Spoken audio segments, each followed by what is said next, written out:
minutes of football. 30 minutes of football. 30 minutes of football. 30 minutes of football. 30 minutes of football. 30 minutes of football. 30 minutes of football.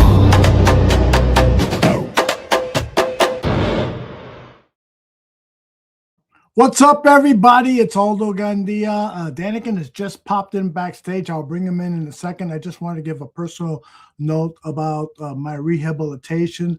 Many of you know that on November 27th, the week of Thanksgiving, I suffered a stroke. It affected the left side of my body. My hand strength was basically down to 2 out of 10 and walking with a severe limp. I've been going to Shirley Ryan rehab center now for 4 weeks. I've done some tests. I did some testing when I got there, and I did some testing today to see how much progress I've made. I've made significant progress, but I still have months ahead before hopefully I can walk without any hindrance, and I can properly grip pens and pencils and do everything like I used to do. So I just want to let everybody know that I truly, truly appreciate all the wonderful get well wishes and words of encouragement that I've received. You know, when you go through something like this, it's not only an impact on you physically, but it is an impact on your mind as well. I just happened to get that neurovirus on Friday night, and it was so bad I had to call paramedics.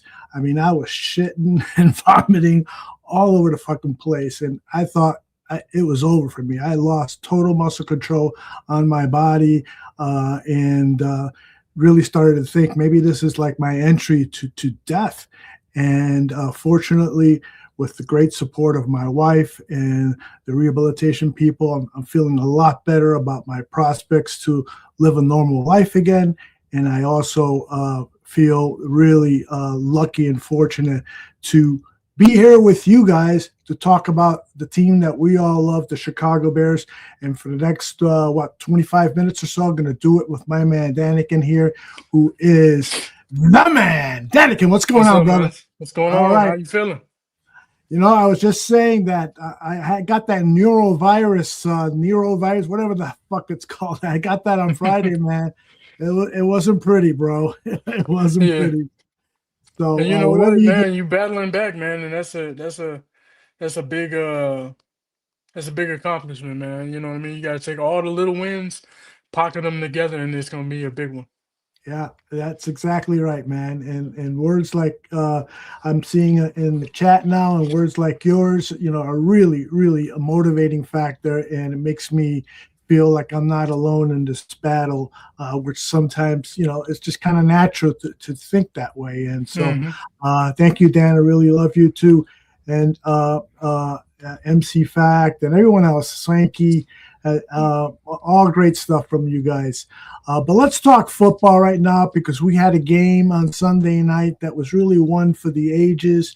And I think there's just so much to get into. And I want to also save some time to talk about our matchup with the Detroit Lions that's coming up. But one of the great things about this Prologue to Bare Their Souls is that I get to talk about the previous game with Daniken. He sends me 5 points, and this was his first one. The Bears allowed 49ers to set the tone. The tone of the game, I assume you're saying there's, Daniken, tell us why.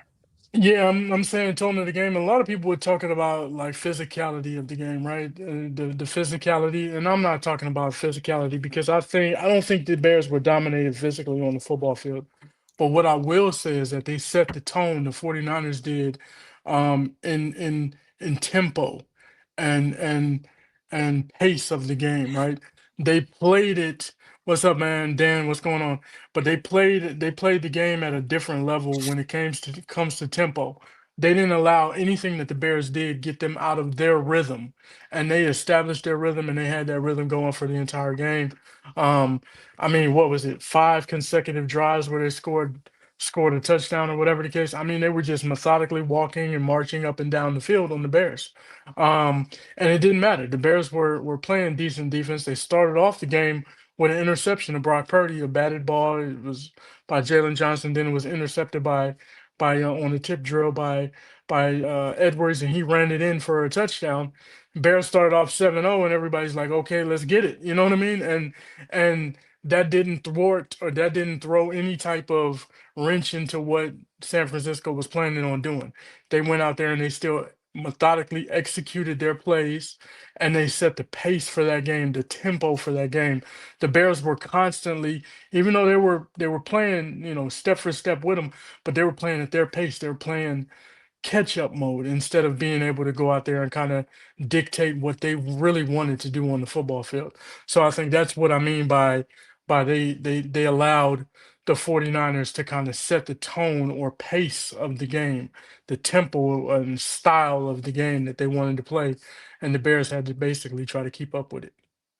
Do you think, Daniken, that uh, flying out west, the 4-hour plane ride, the bug that hit Hallis Hall, where a number of players were questionable for the game? Darnell Wright had to take a flight the following morning.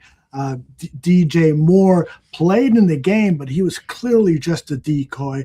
Mhm. They took him out of the game plan. How much do you think that affected the performance of the Bears and losing that tone, like you put it? Yeah, I think it no doubt has some type of effect on the Bears and what they were wanting to do out there. Anytime you got guys that are, questionable with illnesses. They probably haven't practiced as fully. They're probably a little dehydrated, and they're running a little bit lower than 100%, of course. So Mm-hmm. even if they are able to play like a DJ Moore or like a who else was it, Darnell Wright, these guys were questionable when it came to coming in and playing in that game because of illness. And when you're in that situation, it doesn't matter how many IVs you take or pickle juice, whatever you want to take, you're still going to be a little bit off balance when it comes to your nutrients and the amount of energy that you expend on a football field is going to be detrimental, especially when you're not fully at 100%. So yeah, I think it did have a certain effect on them, um, but not debilitating. You know what I mean? It wasn't debilitating because the Bears were still able to do some things, and the next guys up kind of stepped up and started rolling with it, with the whole situation. So, it's good to see, man. But yeah, definitely it was a little bit of a hindrance, especially traveling across the country too. Indeed, indeed. J2K says, absolutely, Aldo. In my opinion, we overcame those issues and it still came down to the last play. Yeah, Hmm. frankly, I thought the Bears were going to lose in San Francisco because I saw them play against the Titans, and that offense, looked like it was going to overmatch our defense, which is what I expected. What I was shocked by was how close we were to winning that game. I mean, we had the lead with 4 minutes to go, and we Hmm. had the ball with what 3 minutes to go, whatever it was. We had a Yep. chance to win, and we should have won. But the team is still learning how to win, right?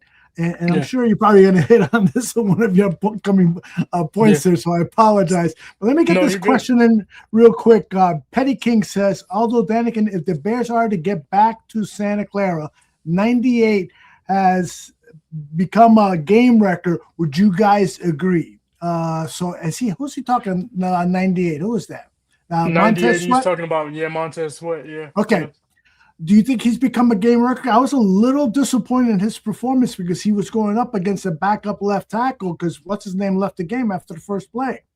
Yeah, I think for a lot of the time, Austin Booker was over there, and Austin Booker had an impact on the game, no doubt. He had two batted balls, a sack, and he was creating some havoc. So when you talk about a game record, that was a game record. But at this point in time, he wasn't a game record because they were able to do some other things on the football field, right?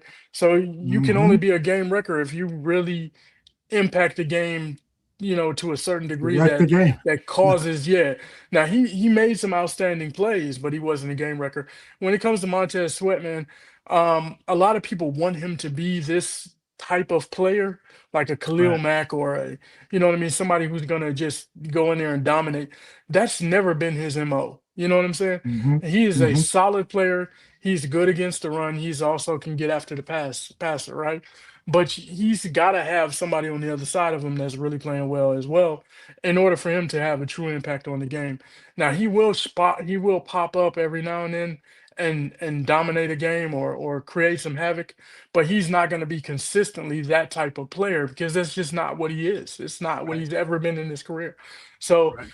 Bears fans, we have to as fans understand him for who he is and understand that he is a very, very solid player. He will get you 8 to 10 sacks a year, you know what I mean? Maybe 12, something like Hmm. that. And he will play good against the run. He'll be able to set the edge. Um, and you have to pay attention for him. Like it doesn't matter You have if to he's a count for game wrecker. He's not Max Crosby. He's not Khalil Mack. He's not those type of guys. it. But you do have to compensate for him because he is and he can wreak havoc at certain points in the game. So, it's just it's kind of all. And I'm gonna get into it too with a couple of points from now. You know what I mean? With another point, it's gonna tie back to kind of like him, the defense as a whole in general.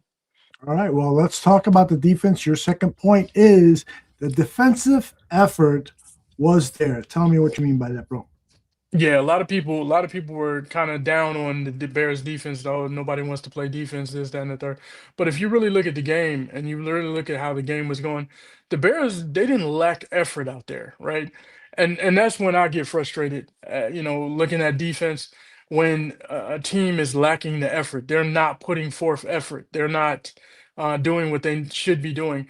The Bears, a lot of times, were putting forth effort. You had guys that were trying to make plays, that were making plays, but there were, their offense and the play calling that that Shanahan was doing was outstanding, right? So you got to take the good with the bad with that, and you have to understand it for what it is. I don't think there was a lack of effort. I think there was plenty of effort out there. Like I said, Austin Booker, he shined, super bright. You know what I mean, with everything that he was doing on the football field on Sunday. You had batted balls, you had sacks, you had him getting into the backfield, chasing people down, all kinds of things. They did apply some pressure on Brock Purdy. The Bears, as a defense, though, and any mobile quarterback, they tend to have a little bit of issues with. They tend to have some problems with, and that's because along the front four, they're not very fast. They're not a fast front four, right? You got Austin Booker who has a little bit of speed. You got Montez Sweat who has some speed, but he is a big dude. You know what I mean? They're not especially the inside guys. You got the inside guys. Grady Jarrett's not fast. You know what I mean? He's not doing that. So um to me, they lack a little bit of speed on the defensive side of the ball in the trenches, but they are still getting better in the trenches. Yeah. So you see the upward trend. There's something that's there's something that's missing there, and they'll address it in the offseason. But for right now, we got to run with what we have. Yeah, absolutely.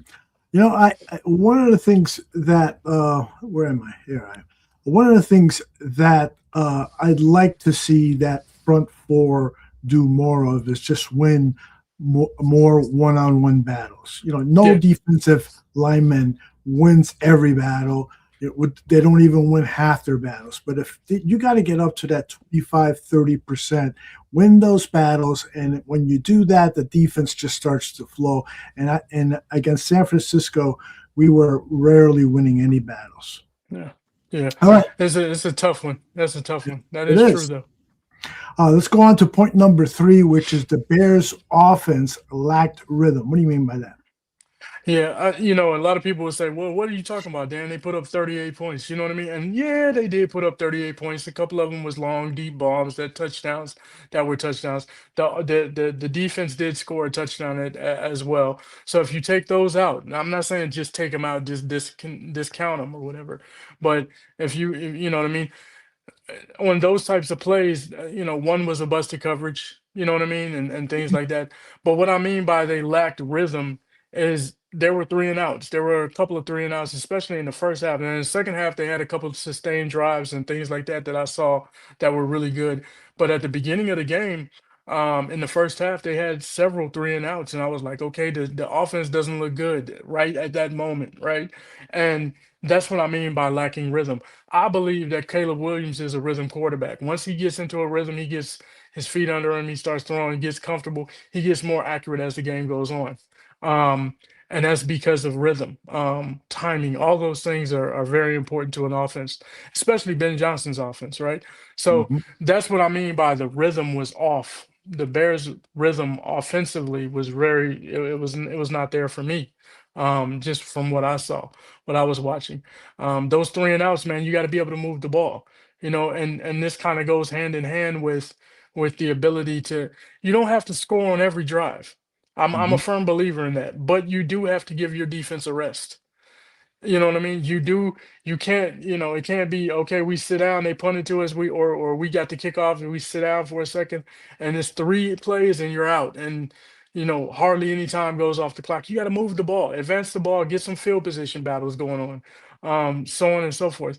There's a lot of things that can happen if you have some type of rhythm to your offense to where you can at least move the ball down the field a little bit, get better field position, let your defense rest on the sideline for a brief moment, and then maybe they get out there and they're maybe a little bit more energized when they get out there on the next series, instead of grabbing, not even taking their helmets off and walking right back onto the field because the offense just went three and out. Well, you got a supporter in that opinion from J2K. Any concerns with the play calling overall with Ben Johnson's play calling against the Niners? No, I don't think so. I think the play calling was there. I believe that he called a really really good play game plan in my opinion. I think that was a battle between him and Shanahan, and we saw a full display of like probably the two most talented play callers in the NFL, I would say. And I've always said it. A lot of people have hated Shanahan, and I've said he is a genius when it comes to play calling because he does it several different ways. It's not Mhm. just like we had Matt Nagy, and it was like Matt Nagy was trying to force guys to do things that they couldn't do, and he was trying to force them to fit his offense instead of tailoring his offense around other players, right? Around different players. Mhm. Somebody goes down, whether it be Christian McCaffrey, whoever, they go down, you pull this guy in, he's doing this, he's doing that. You go back to the days when he was with Atlanta, they were a passing team out there. They're more of a running team in San Francisco, but that's the identity because he's able to tailor his offense around the talent that he has, and that's where a true genius comes into play when it comes to offensive play calling, in my opinion. So he's Okay. like that. I think Ben Johnson is like that as well. Good stuff. Okay, so what does this loss mean to the Bears?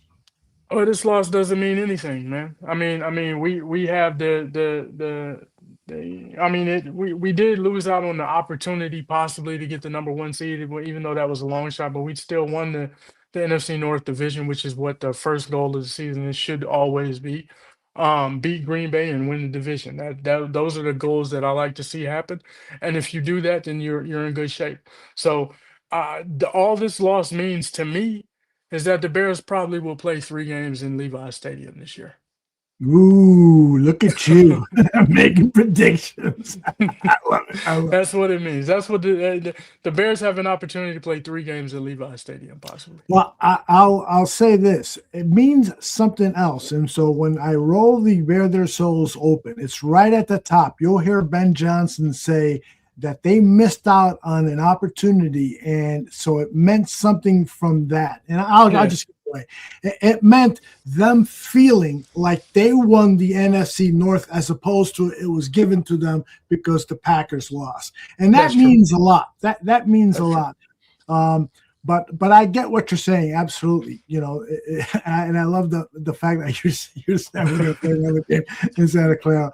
All right, I stole this last one. I kind of rewrote your thing here, and I stole this from Sean McVay because he loves saying losses are for learning. So, what Yeah. did the Bears learn? Well, the Bears learned a lot about themselves, right? They learned, number one, that they can play with anybody and they can keep up, they can keep pace with anybody on the football field. San Francisco is a good team. They're a very, very talented team. They're well coached. They have a lot of talent out there, especially at the running back position. I mean, that guy is insanely talented and constantly produces when he's on the football field when he's healthy. So that's what I've learned. The Bears have learned that they can keep up with these guys. They can play. They belong there. Let's put it that way. I don't believe in moral victories, but Mhm. sometimes you do have to look at it honestly and say, okay, this is a measuring stick for what we aspire to be, right? If we're aspiring to be contenders and maybe have this year long or decade long run, if as long as Caleb might be here, as long as Ben Johnson is here, if we want to have this run, the measuring stick, the bar, is some of the teams that we have played, like Philadelphia, like Green Bay, like San Fran. You know what I mean? Detroit. These are the teams that Mhm. are going into the season. They're favorites, right? So that measuring stick is there. They've played every one of those games very well, except for the Mhm. one in Detroit in week 2, right? So they belong here. This is not a situation where it's like, okay, the Bears are, because a lot of people are talking about, oh, look, the football gods are looking down on the Bears with favor right now. No, this is consistent. This is consistent. This is what they are. This is who they are, and they've become a very good team and a worthy team of people being talking about them and kind of excited for the future here. So Mhm. that's what I learned from it, and I think that's what most people have learned, that the Bears are for real. They're not a joke anymore. I don't remember the last time the Bears lost a game, and I felt so good about the team Hmm. immediately afterwards. Immediately, yeah, I was down that we didn't score that final touchdown, but I just feel like this. I felt this way in 1984 before the 85 Super Bowl season. I mean, I was in my mid 20s then, so I remember it really well. We were knocking on that door, and Ditka said Hmm. after the loss, Ditka, he wasn't bitching and moaning. He very calmly said, "Watch next year. Watch next Yeah. year." He knew it then, and as soon as that season started with the win over Tampa Bay, I knew it then too. This is our year, and I'm starting to Hmm. feel that we may not win the Super Bowl this year. Maybe we will, but we will be winning Super Bowls. We will Yeah. be winning Yeah. Super Bowls. They're Hey, a contender Daniken, for sure. we have a jam fucking packed show. We've got a new Hmm. song from Zim that I think is the best one he's done. And that's saying a lot because he's come up with some beauties. We've Yeah. got a bare state of affairs that I can't wait to listen to because Tooch has been working on this. I usually get on here a little bit before the show, and Tooch was backstage. He wouldn't even talk to me. I know he's been fucking hitting those keys and writing up the best Bear State of Affairs. I got a media mash that kicks ass. We've got a Fitz food review that when I saw the Italian beef and garlic butter fries, I think I was having a heart attack. It was so fucking delicious, but holy shit, man, Don't do it that to thing them. was dangerous. We've got all that and a lot more, but as we start the show, as always, with our 5-minute open, here it comes. We are the bearer of Bears News, the Ballroom Network. Yesterday morning, we acknowledged the fact that we had won the division. All right, we gave each other high fives real quick, and then we quickly turned the page. We wanted to win this game. We traveled 4.5 hours to win this game, and you kind of lose an opportunity to really feel like you earned that division title because you got it from a loss instead of another team's loss, rather than you actually winning it yourself. That one, it still stings. It's going to sting for a while, and you never know when you get another chance to play that team. The following is rated TV MALSV. It contains strong language, violence, and nudity. It is intended only for mature audiences. Viewer discretion advised. Timmy, your mother said to go to bed. Let me hear you guys.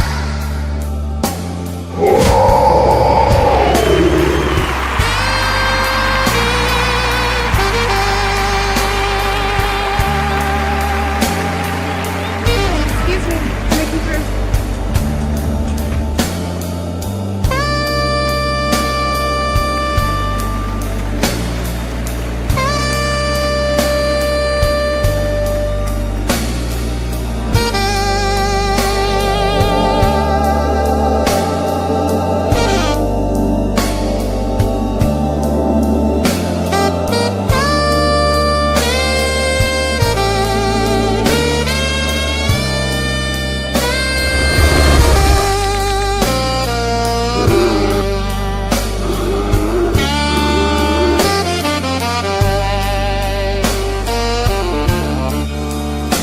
There's a Chicago Bears podcast. Follow me for a good time. Unlike most others.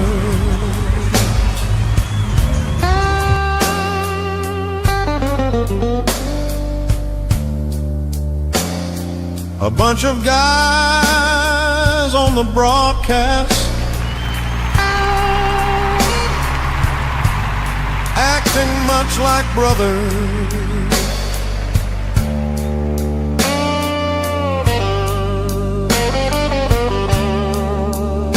This is Bare Their Souls, uncensored with no control. Indianapolis, Purdy to the air right away. They jumped around and picked off. The Bears have it. T.J. Edwards inside the 10 to the end zone. Touchdown Chicago on the opening play. This is Bare Their Souls.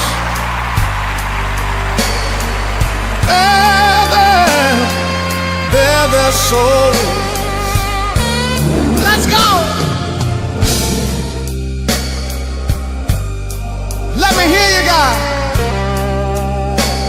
First and goal for the one, Purdy. Watching to the end zone for the touchdown by Tungus. Purdy on the boot, got space. Gonna take off inside the 5. Purdy to the end zone. Touchdown. And Williams to the air one more time, sending it downfield to the end zone for Purdy. He's got it. Touchdown Chicago. First and goal, use check in motion, leading the way from McCaffrey to the edge, to the end zone. Touchdown San Francisco. Free play for Williams as the flag is down, so Caleb looking to launch, goes to the end zone, touchdown, Austin Loveland. Second and goal, Purdy keeping, and he scores again. Third and goal, DeAndre Swift to the edge, cuts it inside for the touchdown. It's a boot, Purdy pulling back, stepping forward, throwing on the run, touchdown. What a play, Purdy! As Swift gets up to full speed and scores a touchdown for a Chicago lead. And for 29 yards. Still Purdy with a clean pocket. It's complete. It's Jawan Jennings to the pylon. Touchdown! The Niners take the lead. 4 seconds left. Second and goal. Here is Williams. He's got to throw it to the end zone. Clock has expired. Williams keeps the play alive. He's looking. He's got to get rid of it. Retreating. He throws. Incomplete. It's over. And the Niners have won.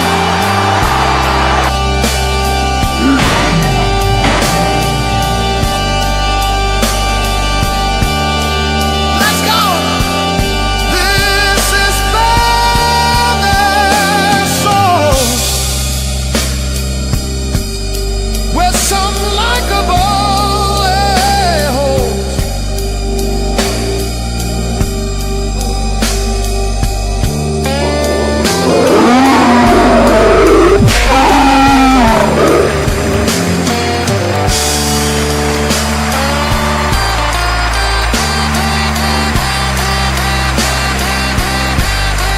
This is Bare Their Souls.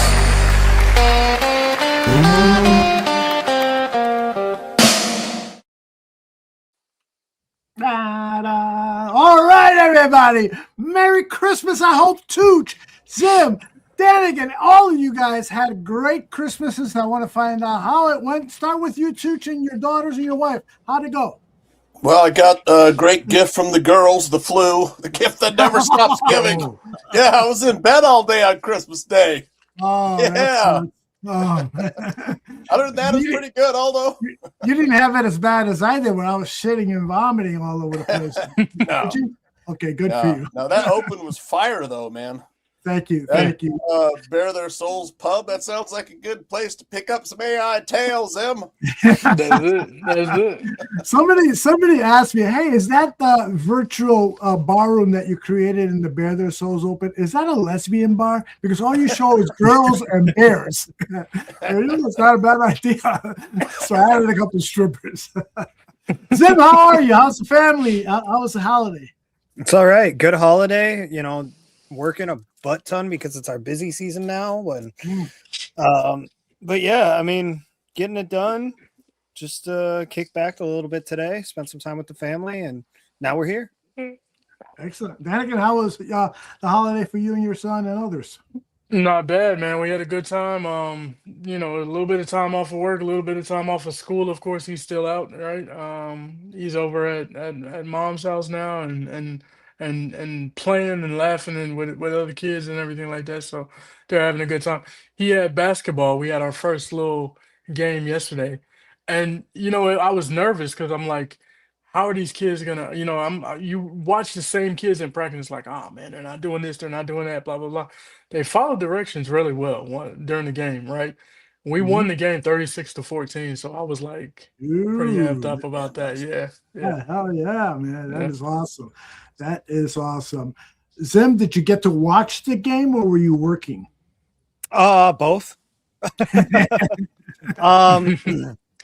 I didn't get to watch the first half as much as the second half, but we closed about 10 o'clock. So, as we were winding down for the night and everything, I kind of just propped myself up at the bar. And, once closing time rolled around, I locked the doors and I said, I'll get the rest of the shit done later. Absolutely. Nice. Man. Got to watch pretty much the entire fourth quarter uninterrupted. Got to watch most of the third quarter. And I mean, it's Sunday night, which we had some pretty rough weather here in our area this weekend, so it was a little slower. So it afforded me the opportunity to watch the game. Cool. What about you, Tooch? Did you watch it? Or were you good by the time the game happened? You were feeling better, I assume. Yeah, it was a Sunday night game, so by then I was pretty good. I mean, Friday I started to feel better. Saturday I felt like really better, and the Packers-Ravens game I watched, and I looked up. I told Zim offline on this. We had seen both of those quarterbacks, Tyler Huntley and Malik Willis. I'm like, those guys, all they do is run.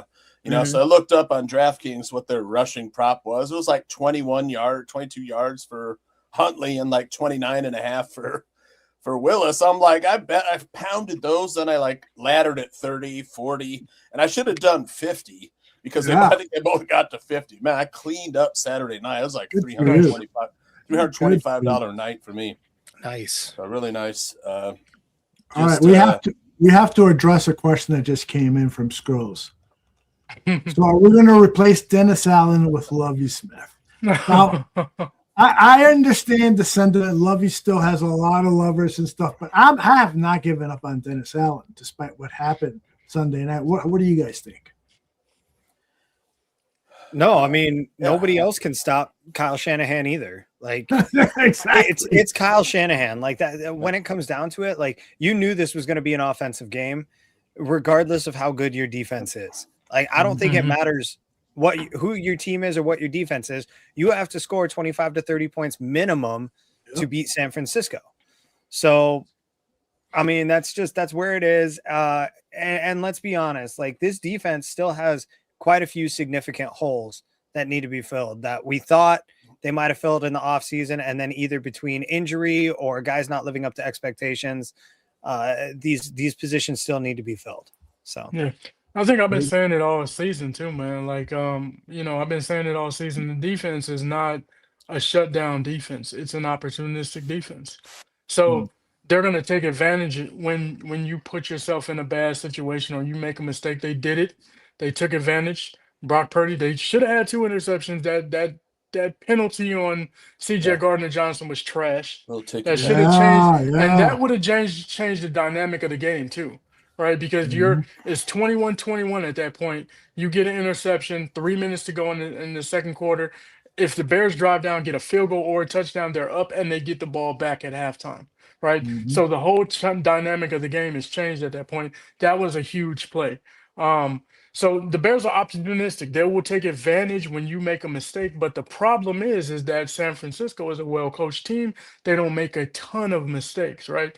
They did make a couple. Brock Purdy made a couple there, but he was pretty much efficient for the rest of the game. Other than that. Very true. So Scrolls is still challenging. He says Eberflus. Where is it? Eberflus. There it is. Eberflus did substantially better with the same core. How do you respond to that? I don't Zim, believe go so. ahead. I mean, first of all, it wasn't the same core. Just based on the fact that one of the most core engine pieces of this entire defense in Kyler Gordon has been injured the entire season. In addition to that, the line was completely different. It was a completely different system on top of it. This is year one for the defense too. Like, that's something that you got to give these guys a little bit of credit for. This is year one for the defense, just like it is for the offense. And there's an adjustment period involved with all that, especially when they're going from, sort of a cover two into more of a quarter style defense. So, yeah, and I like the point that Tooch is making here, that the defense blew every fourth quarter lead they had. How many blown fourth quarter leads did we have that one year? Like, yeah. Come on. Well, and to Daniken's point, being the opportunistic defense, I mean, it's either going to be turnover or touchdown pretty much every drive. Like, you're not going to force a whole lot of punts playing this way. And, San Francisco's a team that'll make you pay for that. And that just is what it is. The Bears had their game plan, and their game plan was to out muscle on offense and not worry about defense. And frankly, if time hadn't run out when it did, if the Bears had gotten one or two more plays off, I'm not sure that they lose that game, but that's a big what if situation, and the game ended the way it did anyway. And that's just, it is what it is. And it shows that the Bears can actually still be in this game. Because let's be honest, last year, 2 years ago, 3 years ago, 4 years ago, I mean, honestly, pick a year. I can't think of a year that the Bears would have been in this game the way that they were this past Sunday. That last play and you call, think about it. You don't like it? No, I mean, and look, 3 times I've complained about getting Caleb rolling to the right and cutting the field in half, in the red zone, tight in the red zone. I like Caleb rolling to the right, man. He's just a hell of a lot better. Yeah, I agree with that. That defense that Robert Saleh had, he dropped 8. I mean, yeah, you're not going to call a run play, but man, calling a run play there would have been fantastic. Just surprise them, man. Yeah. When the last play of the game, that would have been a difficult one. That's a you gotta have some balls to do that one. Yeah. Run play on the last play of the game. Yep. Run the clock out possibly. It's a tough guys, Daniken. Exactly. A one guy it's a tough situation. How 5-on-2? I don't know. Yeah. Miscue. It's a tough situation. They had in that situation. I don't necessarily think the game plan calling was bad or anything like that. And when it comes to the defense, like them said earlier, man, this team that we went against, San Francisco, they're hitting on all cylinders, man. They're averaging 42 per game over the last 3 games. 42 points. That's what they're putting up every single week in and week out, right? For the last 3 weeks. So he had 5 touchdowns, 2 running and 3 passing. He had 5 touchdowns the week before as well. They're just a little juggernaut of an offense right now. The Bears kept pace with them, but you just ran out of time. Like we said, we ran out of time. They were moving the ball down the field. They were doing what they needed to do. They just ran a little bit short on time. Yep.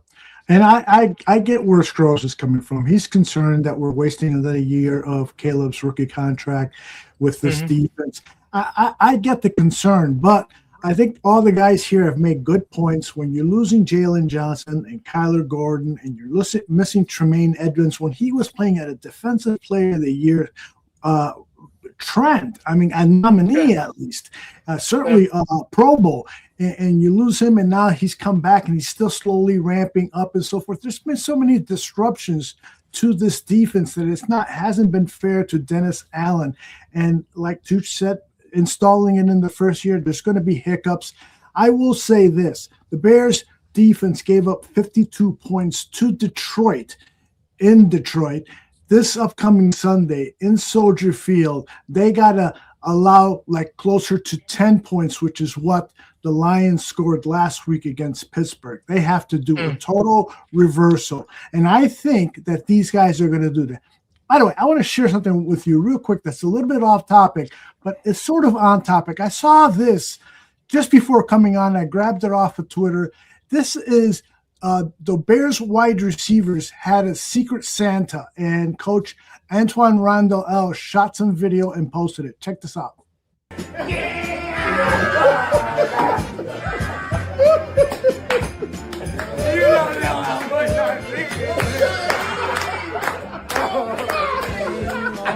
Nice. That boy got his own rapping. I gotta get every angle out. This Christmas. Yeah, y'all know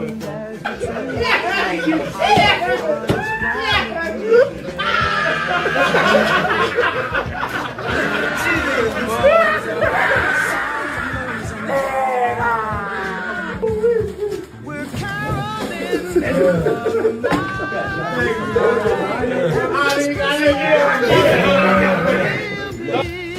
Very special Christmas.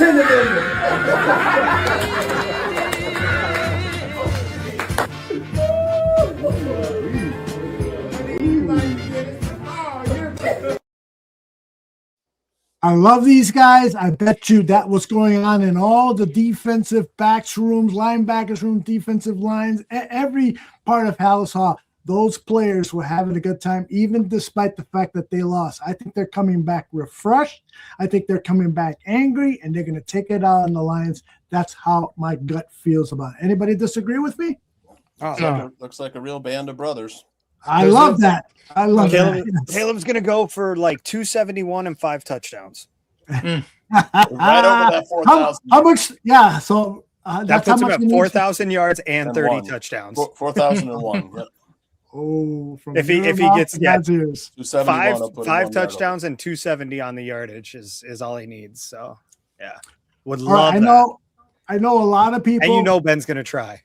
Oh, absolutely. I know a lot of people. Go ahead, Tooch. The 49ers had a lot to play for in that game. They had a lot on the stake, at stake there for that game. One, it was a chance for them to win their division. You know, Seattle made it a little difficult by winning at home against I forget it. Was it the Panthers? Yeah, they beat the Panthers and get to 13 wins. But this weekend, the 49ers can win at home against the Seahawks and still take the division. But they had to beat the Bears. And second off, if they get the number 1 seed overall, which they can, they will never leave. They'll play a home game all the way through the Super Bowl. They'll play home games. They'll never go on the road because the Super Bowl 60 is in Santa Clara. That's right. So a lot was on the line for the 49ers. They delivered. I mean, there were guys running open all night long. I was like, he's throwing it. Yeah, there's somebody open. God damn it. You know. But, yeah. Why is there so much anger towards the defense right now? That's what I don't understand. This defense was flu-ridden defense. They're exactly the same players. Like they're playing exactly the same way that they have all season. I don't understand where this sudden anger is coming from. I mean, yeah, I get that they only let up 3 points against the Browns, but like you just let up 28 to the Packers. You let up 28 to the Steelers without Aaron Rodgers. You let up 42 to the Joe Flacco Bengals. Like, where was this anger 6-7 weeks ago? Yeah. It's just, Look, it seems like we just want to be mad about something instead of just like, man, the Bears just went blow for blow with the best offensive mind or the second best offensive mind in the game. Like, I mean, he's top 2 for sure. I think that's safe to say. Arguably the best play caller too. That's just it. I mean, it's him and McVay, right? Like maybe 1A and 1B to be honest. I'll take Shanahan, man, after seeing that game Sunday nights. Shit. I just don't get it. Like, yeah, they let up 42 points, but like it could have been a lot worse. And it wasn't. Like they actually made 3 separate stops in that game. So, you know, that's a big deal. They kept the offense in the game enough. 3 games. They hadn't punted. The Bears forced some punts. Yeah, that's true. At least we got a stop or 2. So I get like maybe being a little frustrated that the Bears lost, but like to be mad at the defense, like that's just being ignorant to what this season has been, in my opinion. Like the Bears only win if they get turnovers. They didn't get the turnovers. The Niners are good at not turning the ball over. So that was the entire story of the game. And that's been the story of the season for the Bears. I will say this also about the 49ers. Brock Purdy is a special QB. I saw a feature by one of the sports networks where they have this device that they put on his head so that they can see, the coaches can see what he is seeing. And they realize that he can't see over the line of scrimmage. So he's been drilled over and over and over again to throw to a spot and to trust that the receivers will be there. Because I forgot what the percentage was, 40, 50% of the time, he cannot see over the offensive line. And so, which is one of the reasons his escapability has become better, because it's a better way for him to see. But the guy, once Caleb has mastered that, where he has complete trust in the players, and we're already seeing it from Caleb, because like the winning touchdown to Ja'Day Walker, he threw to that spot. He was under pressure. He threw that spot and landed right where it needed to be. This is what makes great players, is that they can play blindfolded. That was the problem. Brady he couldn't understand. Martz wanted him thrown to a spot. Yeah. Trusting the receiver. Well, Jay said, I know that receiver is not going to be there. It's not that he didn't want to trust him, because he trusted Brandon Marshall. He trusted Alshon Jeffrey. But there were certain guys that he was like, no, that guy's not going to be there. I don't care what you say. He's not going to be there, and I'm not throwing it. You know what I mean? I'm not throwing it to that spot because it's going to get picked, and it's going to be looking bad on me. So you couldn't blame him for that. And Caleb Williams are the same size. Yeah. Yeah. 6'1", 220. I got to give Brock Purdy his credit too, man. I mean, he's better than what I thought he was. I knew he was decent and whatnot, but I didn't believe that. I mean, but he's up there, man. He's up there. You know, just by what he was able to do, his poise. You know what I mean? His leadership out there. I mean, it's a lot. You know, it's a lot that goes into playing the quarterback position. He moved almost as well as Caleb does. And that one time he run around, he clowned us with that little pass to Juszczyk in the corner. Yeah, that was just made us look like the Keystone Cops. Pardon the antiquated reference. Only Aldo knows, but only me. That's true. I was going to say, I know. Aldo and I are the only ones who know the Keystone Cops. All right, it is time for Bears State of Affairs. Johnny Santucci's weekly essays. We started today. Johnny Santucci. Johnny Santucci. It's time to hear from Johnny Santucci. Johnny Santucci. Johnny Santucci. The Touche! The Touche! Okay, Touche. Time for Bears State of Affairs. All right, Bears State of Affairs, man. Yeah, 2025 NFL season, week 18. What's happening, Barflies? Yeah, it's time. Time to check in with the Bears after 18 weeks in this 2025 NFL season, and following the Packers' loss to the Ravens on Sunday. Bears are NFC New York champs for the first time since 2018. Aldo, sound the alarm. The alarm is coming. Where is it? There it is. There you go. Look at Aldo trading on that a little bit later, Daniken. As usual, we ask Grock to give us an AI summary of Sunday's Bears game. No! He went hunting for Grizzly instead of Golds him. The 49ers defeated the Bears 42-38. But what a game, man. It was another cardiac Bears game, a back-and-forth barn burner. That's the first game in NFL history where two teams were tied at 7, 14, 21, 28, and 35. Man, that's the kind of crazy game this was. Look at that scoreboard, Daniken. That's amazing. That's crazy. It was wild. Another nerve-wracking nail-biter ahead. Bears fans up and down all night. I would be willing to suck Aaron Rodgers' dick. I don't know why that popped up. I don't know why that popped up. I wish he was here. Both offenses would score on nearly every one of their drives. It was a wild and thrilling game to see. Yeah, not only that, but the Bears became the first team in NFL history to score 35-plus points in a game, score a defensive touchdown, have 0 turnovers, allow 0 sacks, and yet still lose the game, man. Only the Bears, right? Yeah. And they had a takeaway. Yeah. Yeah, hey, these two teams, they could possibly meet again. Yeah, possible playoff game preview started with the bang on the game's very first play. A Jalen Johnson tip ball was returned for a touchdown by TJ Edwards on the opening play. Yeah, just like that, the team that leads the NFL in interceptions, they led 7-0, man.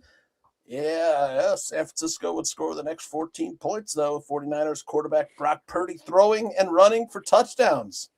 The Bears responded, though, as they would throughout the night, with an absolutely beautiful deep ball from Caleb Williams to rookie wideout Luther Burden for a 35-yard score. Woohoo! Very nice. Yeah, the fourth quarter closed, the score tied at 14. But in the second quarter, the Bears had a hard time containing 49ers running back Christian McCaffrey, who scored on a 5-yard touchdown run. McCaffrey, he'd finished with 140 yards rushing and 41 yards receiving. But again, the Bears responded. On a free play after a 49ers offsides penalty, Caleb launched another deep ball, this time to rookie tight end Colson Loveland to tie the game at 21. I love it. Man, it seems like we never get those, Aldo, on those free plays. Yeah, like exactly. It's offsides. I can't remember the last time we scored a touchdown on an offside free 1972, I think. Yeah, another Brock Purdy touchdown run would put the 49ers ahead 28-21. Read option quarterback Keeper Ozeo and defensive end Montez Sweat failed to hold the edge. 49ers offense, they kept the Bears defense off balance all night long. The Bears would open the second half with a DeAndre Swift 2-yard touchdown run to tie the game at 28. But a Brock Purdy touchdown pass to Kyle Juszczyk would give San Francisco a 35-28 lead. And Purdy scrambled around on the play, escaped the Bears rush, and faked out the Bears defense to find Juszczyk in the end zone. Ay, Dios mío. Heidi was another Bears defensive breakdown. Yeah, but DeAndre Swift's 22-yard touchdown run to open the fourth quarter would tie the game at 35, marking the 5th tie score of the game. Wow. Yeah. And while the Bears were playing catch-up most of the game, they actually would take a 38-35 lead on a Cairo Santos 29-yard field goal with 5:22 left in the game. Cairo. Whew, but again, Brock Purdy marched the Niners down the field on a 7-play, 75-yard drive and connected with Jawan Jennings on a 38-yard touchdown pass to give San Francisco a 42-38 lead. And Brock Purdy, he'd finished with 24 for 33, 303 yards, passing 3 touchdowns and 2 rushing touchdowns. Just a monster game. Yeah, but with 2:15 remaining, the Bears would have a chance to win the game as they have all season. Yeah, Caleb Williams with 6 come-from-behind wins on the season. He'd marched the team 63 yards down the field to the 49ers' 2-yard line. But that's where the game would end. Following a clever hook and ladder play that unfortunately did not score, the Bears' 4th down try fell short on a Caleb to Jade Walker incompletion. In all, the game featured a combined 936 yards of offense and 80 points. 5 tie scores in the game. Deserves another look at that scoreboard composite, Aldo. That's like taking drugs and looking at something and starts to grow into a monster. Ooh, that is crazy. Yeah, it's funny, though. On the Barfly Tailgate show Sunday before the game, I was asked to give a score prediction, and I asked everyone if I could pick a tie score. Yeah. They wouldn't let me, of course, but that's how evenly matched and similar I felt these two teams were. Yeah, that's good. Ultimately, I picked the 49ers because it was a classic letdown spot for the Bears. That's a W. They were coming off an emotional overtime win against their bitter rivals, the Packers. Then they had to fly across the country while the flu ravaged their locker room. I thought the Bears might take a small step back in order to hopefully take a big step forward. Yeah, but holy cow, what a game. A tough loss, certainly, to be that close to the victory and not pull it off. But Bears fans, they got to be proud of how the team competed, especially on the offensive side. The way the team went toe-to-toe on offense with Kyle Shanahan and the 49ers, it surprised me. Yeah, the defense also surprised me on Sunday night, Aldo, just not in the same way. Yeah, the Bears' defense would give up 6 touchdowns and nearly 500 yards of offense to the 49ers. A lack of consistent pass rush left the Bears' defense exposed as Brock Purdy found plenty of open receivers all game long. Mm-hmm. A lone Austin Booker sack was a lone bright spot. The 49ers' prodigious offensive output exposed the Bears' Achilles heel, the lack of a consistent pass rush.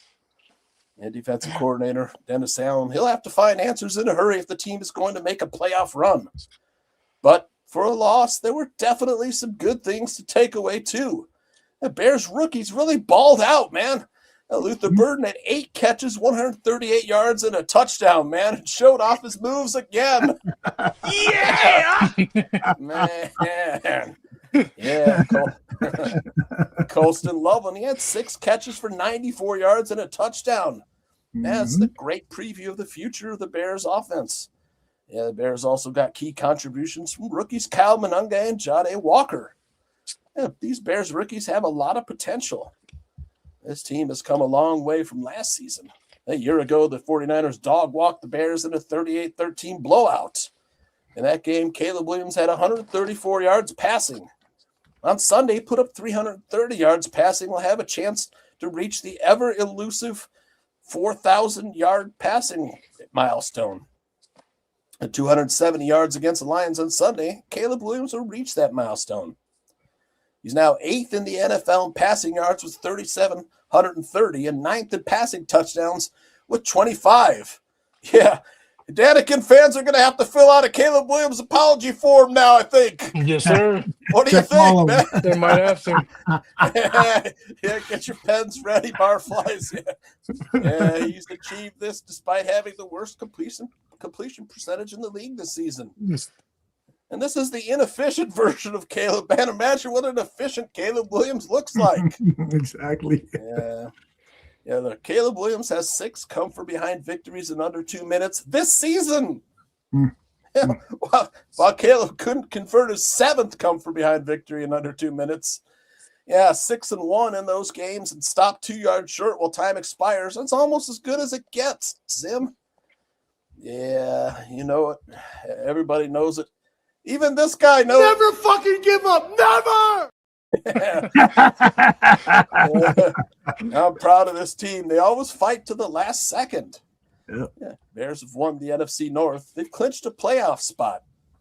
They're currently the number 2 seed in the playoffs and could finish no worse than the 3rd seed. Yeah, with either a win over the Lions or an Eagles loss, the Bears will lock up the 2nd seed and set up a rubber match with their hated rivals, the Packers. Yeah, a high-stakes rematch with the Packers feels imminent, doesn't it, Bears fans? That's Bears State of Affairs! You're some tooch in the porno biz, especially the giant loads of jizz. Johnny Santucci, Bears State of Affairs. Johnny Santucci, the talent's all upstairs. Johnny Santucci, you ain't no pussy. Johnny Santucci, in fact you like coochie coochie. Johnny Santucci, I like the way you talk fast. Johnny Santucci, and you got a really nice touchy. Johnny Santucci, thank you, Tooch.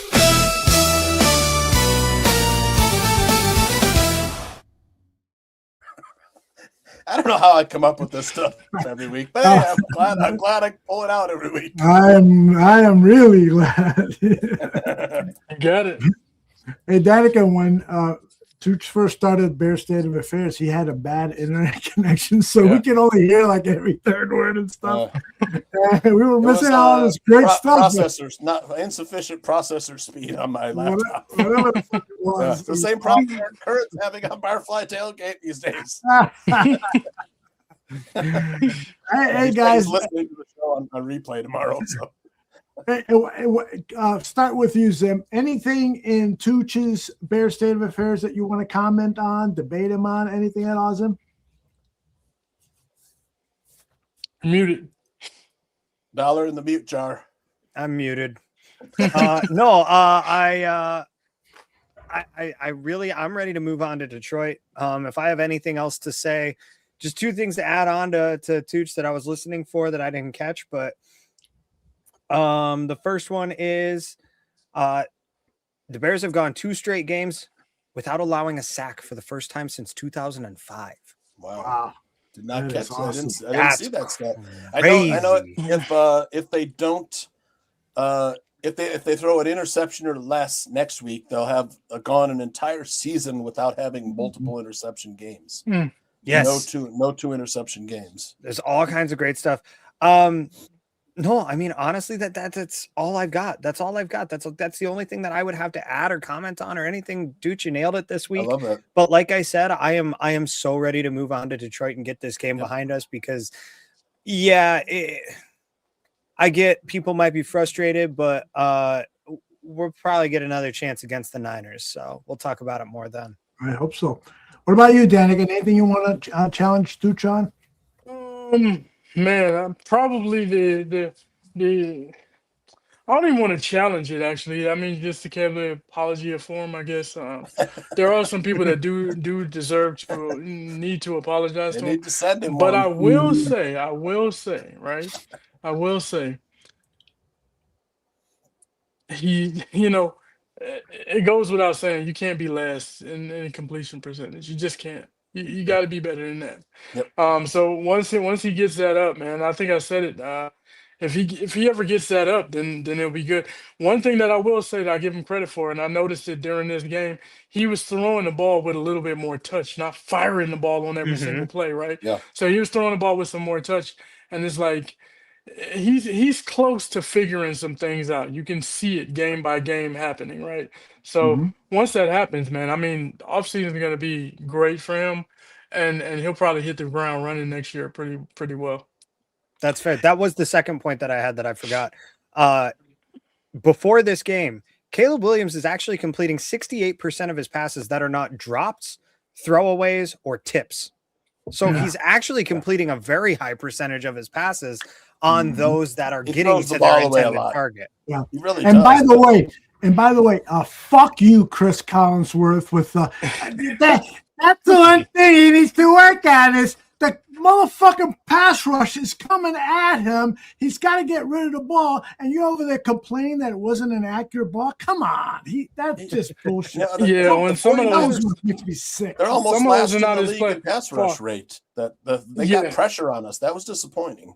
Some of those are not his fault, but there are some where he missed. I mean, you can't drop the 50-yard bomb right in the breadbasket to Luther Burden and then miss the 5-yard out that could easily be turned up the sideline and turned into a touchdown to DJ Moore.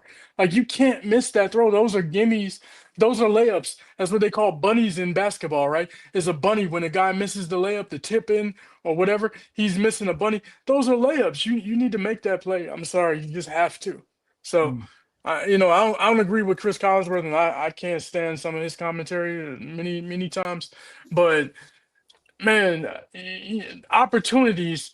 The Bears being the defense who they are, we cannot squander opportunities that you have wide open guys running. And it happens far too often with Caleb right now. Zim and I were wondering if Caleb ghosted Collinsworth again before the show. Probably. Judging by the commentary, it sounded like it. Probably. That's Good funny. for that though. I would too. I would ghost him every single time.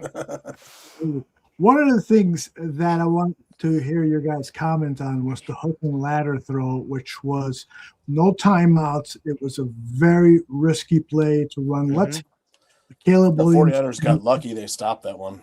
Great They just call. happened to have a couple guys there, and They just had tackle. Let's hear this, and then we'll talk about it. We've taken the training wheels off. These guys are doing a phenomenal job coming into the building. That's the wrong soundbite. I apologize. Go ahead, Zim. They had the wrong defensive matchup, unfortunately. They thought they had something. The Niners dropped into something else, and there were three guys there waiting for it. And if they get the matchup that they thought they had, I'm assuming they thought they had a man matchup and they wound up in a man zone combo.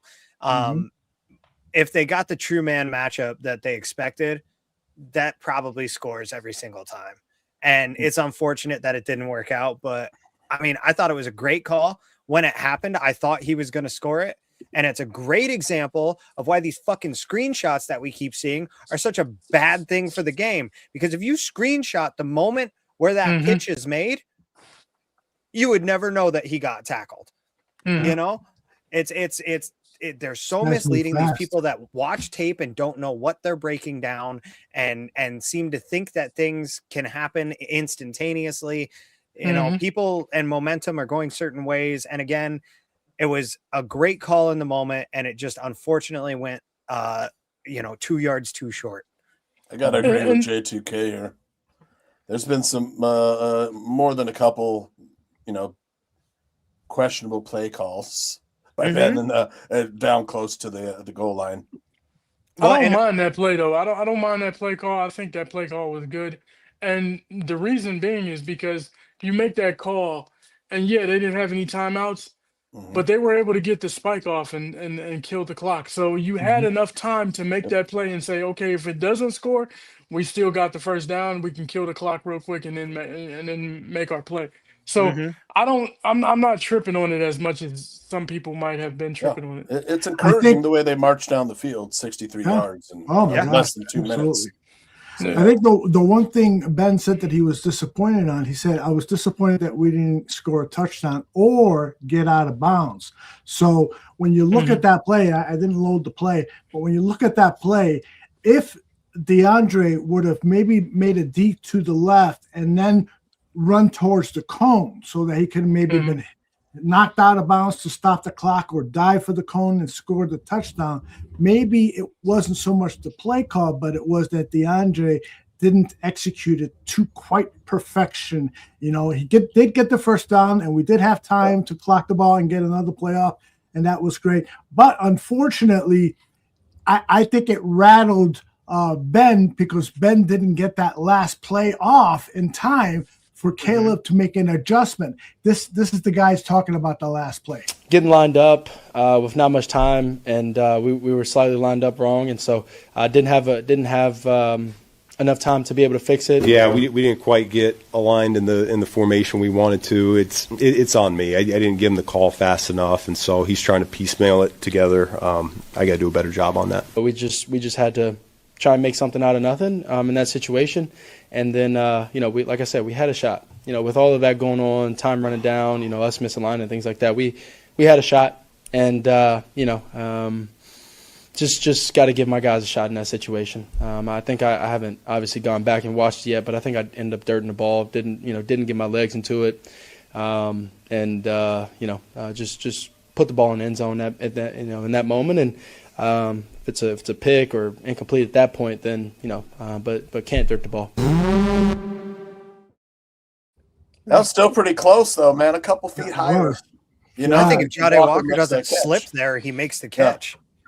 He clearly lost his footing. Yep. It was close. What about if Joe Thuney runs a little faster to get a block to give Caleb another second or two to get his feet in? He would fire that ball right to Walker's chest. But it looked to me like Thuney maybe was tired and he could have hustled maybe a little bit more. He didn't want to get that crackback block rule where if the player's moving back towards the line of scrimmage and you block him, it's a penalty. And then that negates any touchdown and ends the game. Offensive linemen have been a lot more careful about that since that rule's been implemented over the last couple of years. And I think, it causes that hesitation in guys like Thuney. But in the end, what it was is Ozzie Trapillo just missed his block on the initial snap. That is the lone pressure he allowed in the entire game. Wow. And what a bad time for it to happen. Bad timing.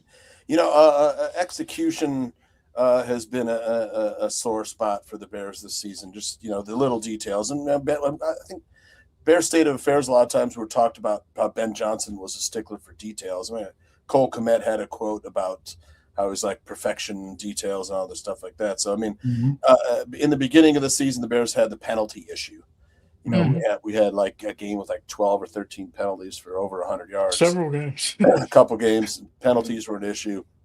Now it seems execution is kind of turning up the little parts that we just don't execute on that cost us plays. I'm a little bit disappointed. That's what I am disappointed. I'm not disappointed in the play call that he had.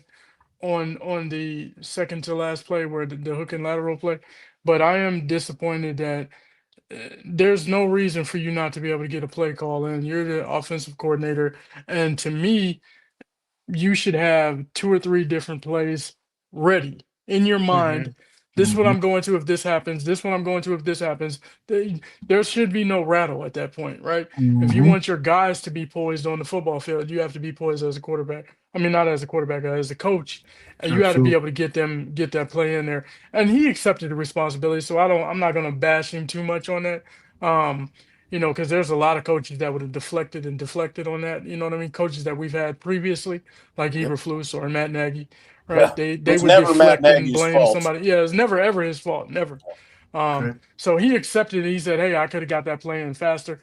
You got to have this is if something goes wrong, if he doesn't get out of bounds, this is what we're calling. You had the spike.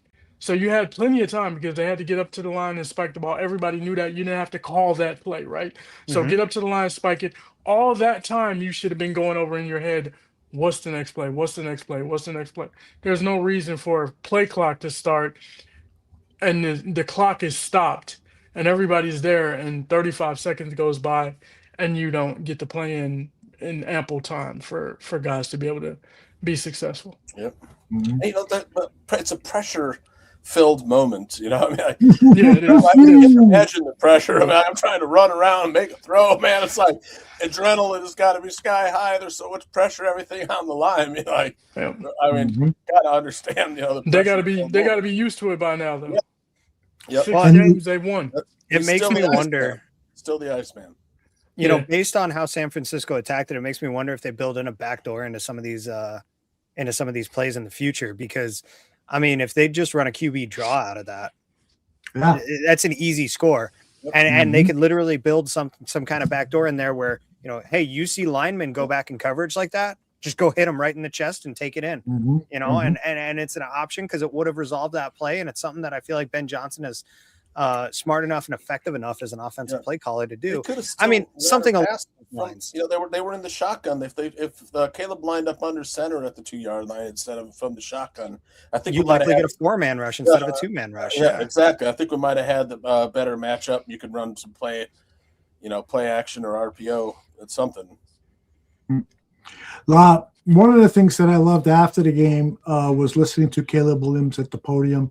The confidence that he showed, the leadership that he showed. Here's a taste of it. Caleb, you've been on the other end of these a lot this year. How do you describe just kind of your feeling after that final play? Yeah, it's frustrating. Obviously, you don't want to lose a game ever, and then also just been in that position and having a shot at the end is all you can ask for in those moments. But we got to do a better job overall. Just execution. We made too many mistakes as a team, whether it's penalties, whether it's alignments, whether it's assignments, things like that. We'll go back, we'll figure it out. We'll be truth tellers to ourselves because we got a great shot at the end of the season to put ourselves in in a good spot, but also to get back on a roll and get back on a run here through the playoffs, and that's what you're focused on. You want to go back and figure out why what happened today is what happened, and like I said, be truth tellers to us as a team, and that'll better us for what's up. Love that. That's a great point because a lot of times, and what I see is Bears fans is like you cannot say anything negative about Caleb, and if you do, you hate him. No. He's even saying that you got to be a truth teller about what happened. How'd you get to this situation? That's the only way you're going to improve. You're not going to improve by sugarcoating anything on the football field. You know what I'm saying? If we sit here and act like, oh, this didn't happen, or give an excuse for why it could be happening. No, you got to be a truth teller, and I like the way that he said that. He said it twice in that statement, which means they go back and they have real conversations about what happened, what went on, why it happened, and then that's how you get better. Yep. Great points. I've got a media mash where you're going to hear some of that. It's a really good media mash that I put together for this week. But I know Zim has to leave a little early tonight because his wife has promised him something tonight. Do you want to reveal what she promised you, Sim? Yeah, quality time together because we never get these days. I would have said something much more gross. Zim is all class. So because of that, I want to play Zim's song here so that we can have time to sing along and talk about it afterwards. Zim, why don't you set this up for us? Again, I think this is some of your best work. Yeah, I mean, we are playing Detroit this week for the final game of the season. I didn't get a chance because of various different situations going on to do a Prince tribute for Minnesota. So hopefully we do that next year. But taking a look at another influential artist from up north, I chose to hopefully embrace the style of Stevie Wonder this week in our Detroit song. Nice. Very nice. All right, here it comes.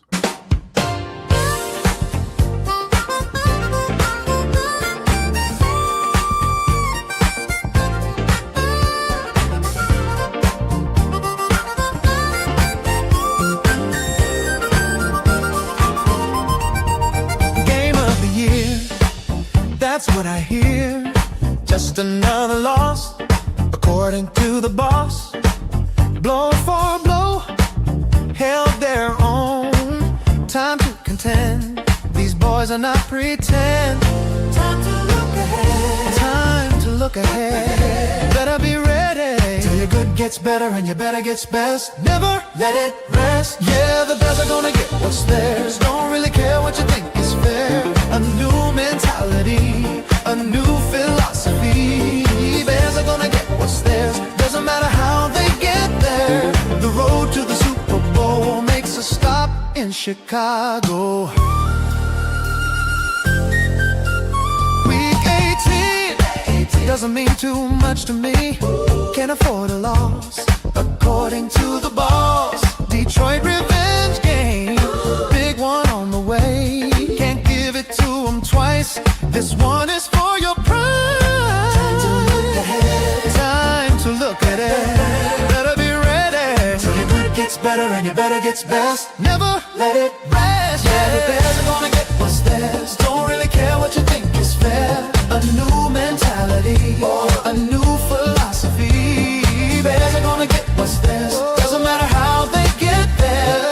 The road to the Super Bowl makes a stop in Chicago.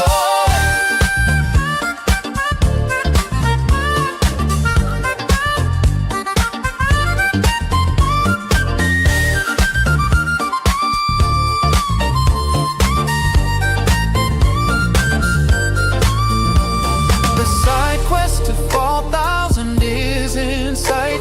With 30 touchdowns, not that far behind. Might seem a bit far-fetched, but if that field gets stretched, everyone is gonna know Ben and Caleb are here to stay. So get ready for the show. Time to look ahead. Better be ready. Till your good gets better and your better gets best. Never let it rest. Don't even care what you think is fair. A new mentality, a new philosophy. Bears are gonna get what's theirs. Doesn't matter how they get there. The road to the Super Bowl makes a stop in Chicago.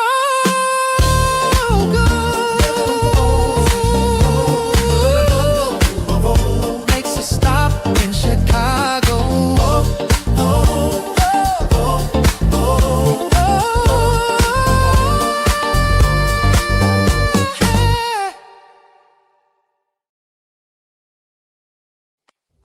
That was dope. I like that. Fantastic, Sim. I like that. That was real good. They've all been good. That's the best one.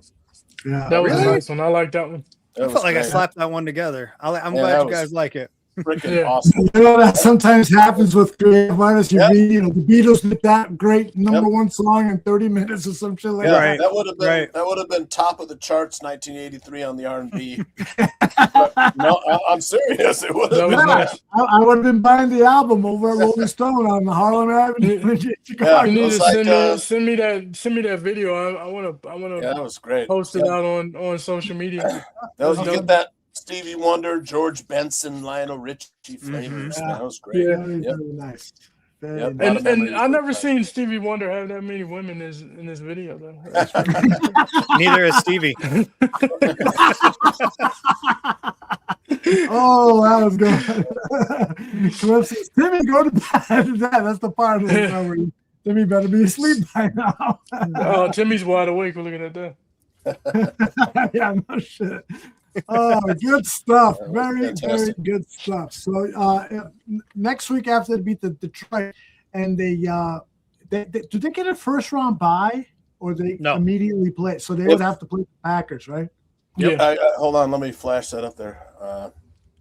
Because I Packers are actually have probably this NFL playoff picture. This is what can happen. You know, the number 2 Bears are currently the number 2 seed. right. They've clinched the NFC North and at least the number 3 seed. So to get the number 2 seed or to lock that in, if the Bears lose to the Lions, the Eagles win, they'll get the number 2 seed.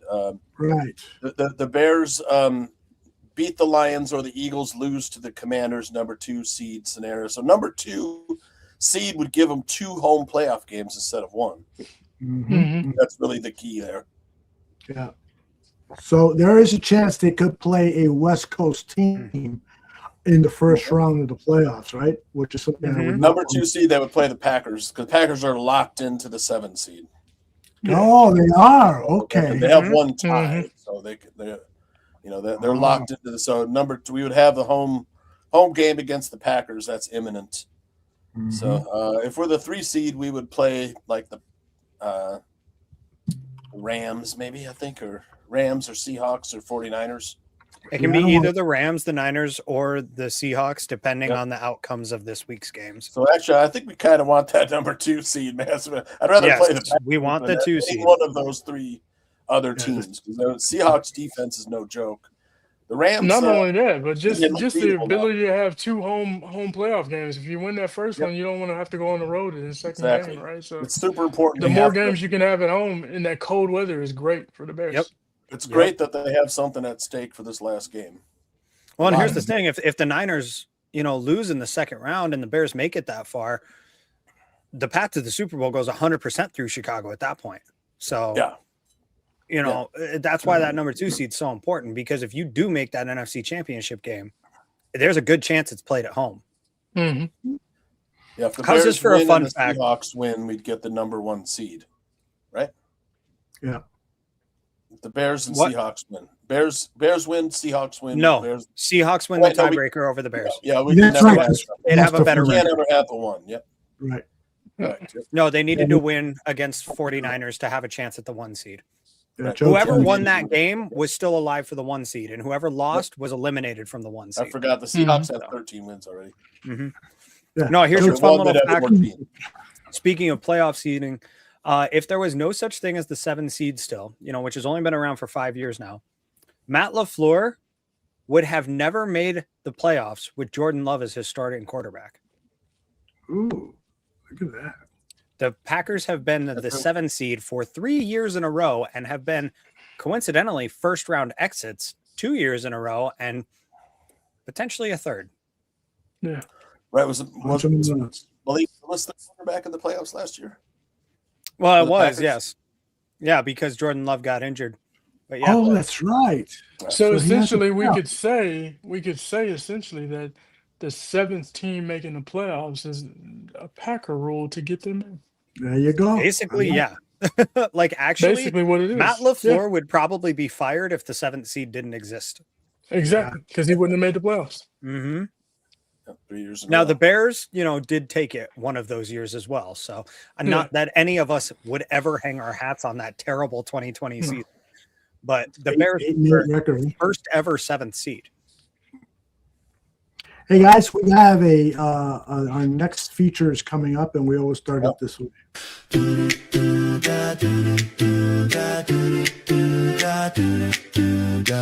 He's about to make me hungry. Gonna microwave popcorn, trust me. When he talks about food, my appetite is renewed. This is Fritz with his restaurant critique. There it is. Fitz, how are you, brother? I'm good. How's everybody doing? I hope I got Excellent. the new equipment up and running properly. Looks like it. Looks good, man. Looks good. Look at this guy. You got the background. You got the RC in the background. You got a pizza puff there. You got a hot dog. Honey, I shrunk the fits. If it were only this big. That's amazing. Looks really good, brother. Where's Rick Moranis? Just before we talk food, got to get your reaction to the Bears 49ers game. Were you disappointed? Were you encouraged by their fighting spirit? How'd you feel? Both. I mean, in the moment, I was very disappointed. I was very relaxed. You know, I posted, I mean, wake me up in the fourth quarter, you know, it was like, they were down. It was a fun game to watch all the way through. And then I was completely confident that they were going to score on that last drive. It didn't happen, but you know, they can't win them all like that. San Francisco is a good team. They finally made a stop when they had to. And so by the next morning I was like, I'm all right. But yeah, I was really nervous on the last drive, but I was very confident, which was a very odd feeling, you know, as a Bears fan to be confident. They just kept going down. I wasn't worried on fourth downs. I'm like, yeah, they'll get it somehow. And but they just didn't get that last one. So, but you know, on to Detroit. That's what I think. And what's your gut feel about the game with Detroit? Do you think that the Bears could kick their ass, or it's going to be a close one? What do you think? I'm having a hard time figuring this one out. I think this could be one where whoever gets the first punch in, you know, it could just be a domino effect. And like it could go, I think it could be one of those where either team could possibly get blown out. You know, Detroit's just fuming mad and they score an early touchdown, maybe get a turnover and they go on a roll. And the Bears could do the same thing. You know, they want to go in and get revenge for that week 2 disaster. They score an early touchdown and a field goal or something, and Detroit could roll over. So I'm just having a hard time getting a feel for this game because I think it could go either way.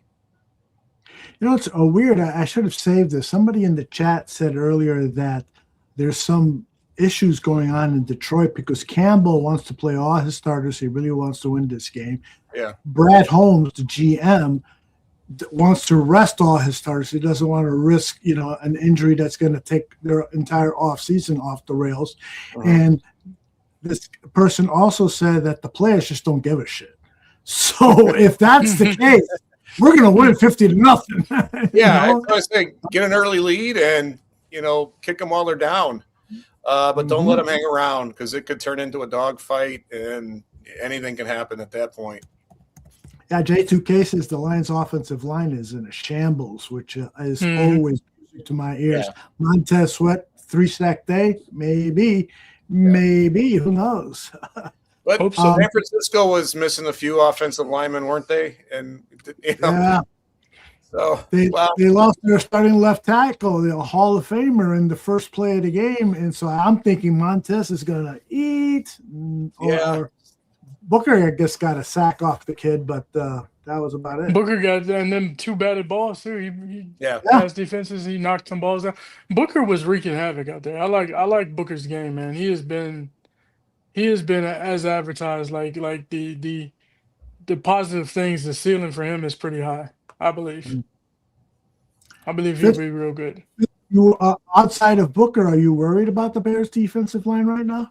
I'm always concerned about the Bears defense in general because of the giving up the big plays.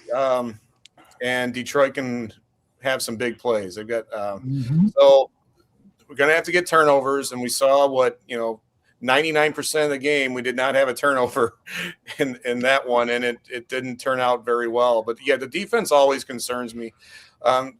Just because of their, ability to give up the big play, I guess. Yeah. And Lutz, the reporter, by the way, follow him on Twitter. He does some writing over at patch.com. His stuff is a must read every Friday, Saturday when it comes out.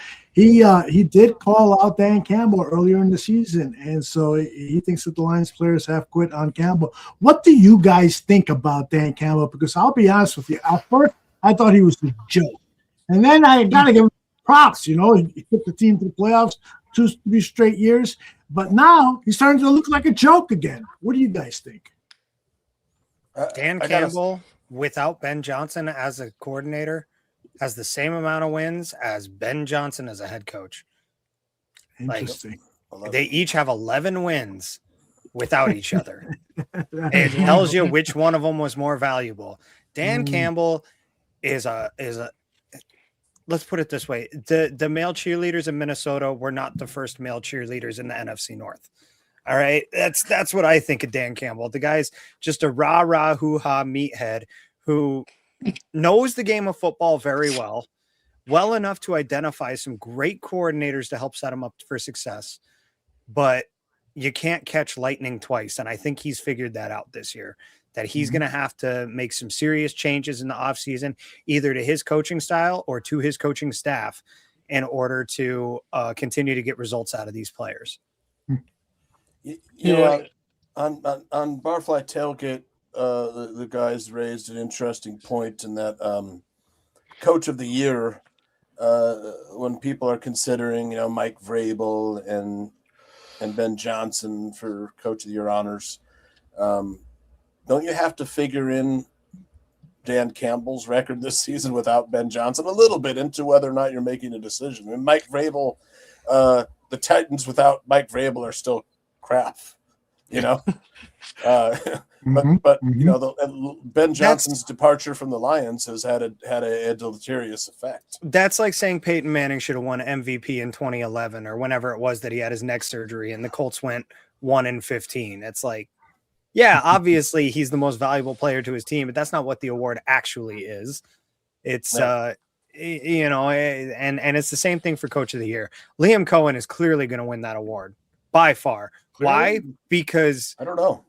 Because Trevor Lawrence never lived up to expectations until he got there. He's taking him and turning him into the player he was supposed to be and actually starting to make him look like a potentially generational player. And you could make the same argument with Liam Cohen that you do with Ben Johnson because the Buccaneers have tailed off without Liam Cohen. That's they're fair. in danger That's of fair. even losing that division. The NFC South is a mess. I mean, like 3 teams can still win that division. Yeah, the Falcons are actually still alive. Amazing. They're trash. That win over the Rams last night. I don't think any of those teams deserve to make the playoffs. That's none of number them. one. Or at least a have a team home could go playoff to the game. playoffs with a losing record there. They could win the division with a losing record, to be honest with you. How funny would it be? When it comes to Dan Campbell, though, I'm just going to say this. Like, I have a little bit more respect for him. I think he's a good coach. I think he's decent at what he does. He does get guys to buy in, and they do want to play for him. I don't think it's a situation where he's lost the locker room. I think when you go into a season, you lose your offensive coordinator, you lose your defensive coordinator, you lose several position coaches that go to both situations. Destroyed by your injury. offensive line, is not only destroyed by injury, but they replace 3 interior linemen. And then those guys start going down. So now you already had a situation where you're trying to learn it. And we saw the Bears had some struggles at the beginning of the year with the offensive line, right?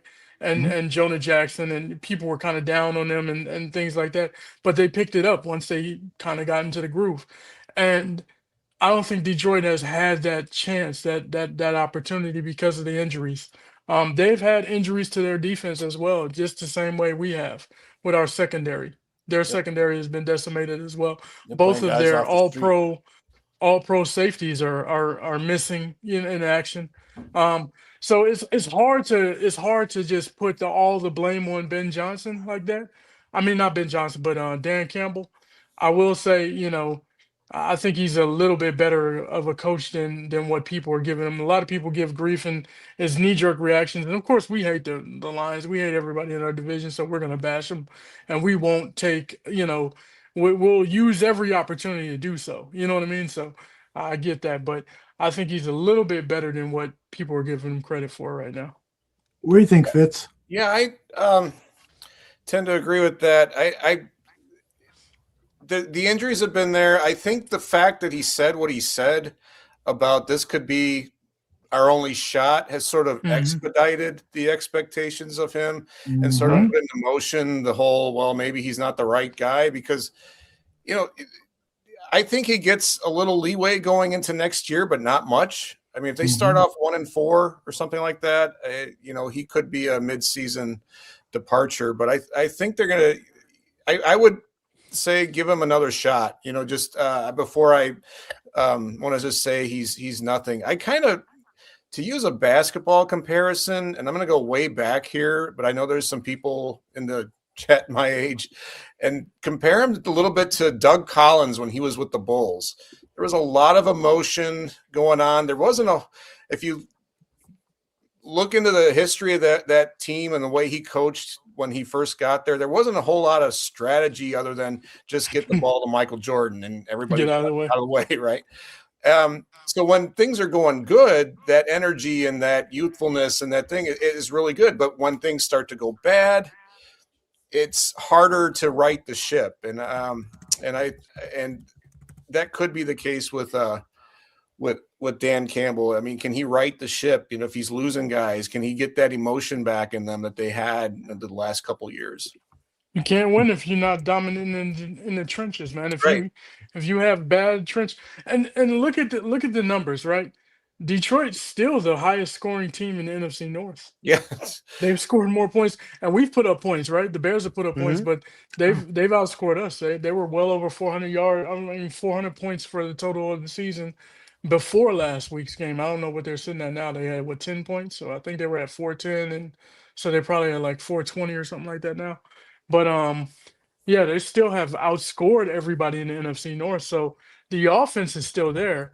They've just had some issues, and they don't run the ball. I don't know what they're doing with David Montgomery, but they've completely phased him out, it seems like, for whatever reason. Is he hurt maybe or something? He was upset that he hadn't been getting the runs. How many teams? He was kind of voicing it a little bit. How many teams genuinely know how to effectively run two running back offenses? Like it's Ben Johnson. Like there's not that many out there. And like Johnson's not there, so unfortunately David Montgomery is the one feeling the effects of that the most, but the whole team's reeling. So yeah. Think Montgomery wants to come back to Chicago? We don't want him back. No, we don't want him back. You chose Detroit. There's no way. I don't think he wants to come back to Chicago. I think he was pissed off at the entire organization when he left, and I don't think those feelings have gone away even a little bit. No, I don't think so. He'll follow the money. I mean, his next contract will be his last big contract, and so if Chicago were to offer him a lot of money, which they won't, he would come back to the Bears, in my opinion, especially with the way that the team is playing now. But, all right, let's just shift gears here a little. By the way, Zim, you're leaving in about 10, 15 minutes? Yeah, somewhere around there, yeah. Okay, so is there any topic that you want to bring up, and then we can then do the food review? I have one trivia question for you guys that I wanted to throw out there tonight. Oh, great. Do it. And I want everybody to give us an answer on this. The Bears have, well, let's put it, let me rephrase. I want you all to guess which player on the Bears has between 40 and 50 catches and between 600 and 700 receiving yards. There's two. There's four. There's two. There's four. There's four. There's four. Well, I was thinking of the rookies, of course. Yeah, the rookies, of course. Burton and Loveland. Oh, Dunze and Moore also fit into that category. Yeah. Just a perfectly balanced offense. Like we were just talking about, great segue for this moment, but just like we were just talking about with the running backs, how many offensive minds can perfectly balance two running backs? How many can perfectly balance four pass catchers?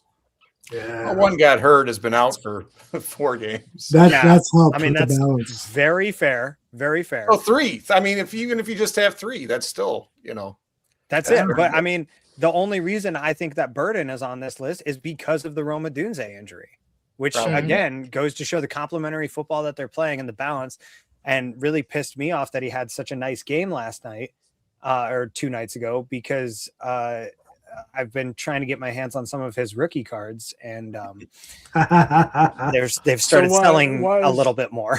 Why is Zacchaeus still the third guy? Then that's what's that stat. He sure wasn't on Sunday. No, he wasn't on Sunday, but I saw Jade Walker out there more than irritates me him. because I believe that He had the Luther flu. Burden I should have don't been. think He he should have been brought OZ along suit up. earlier.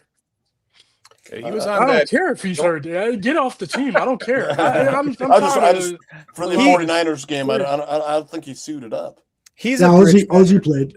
Did he? Okay.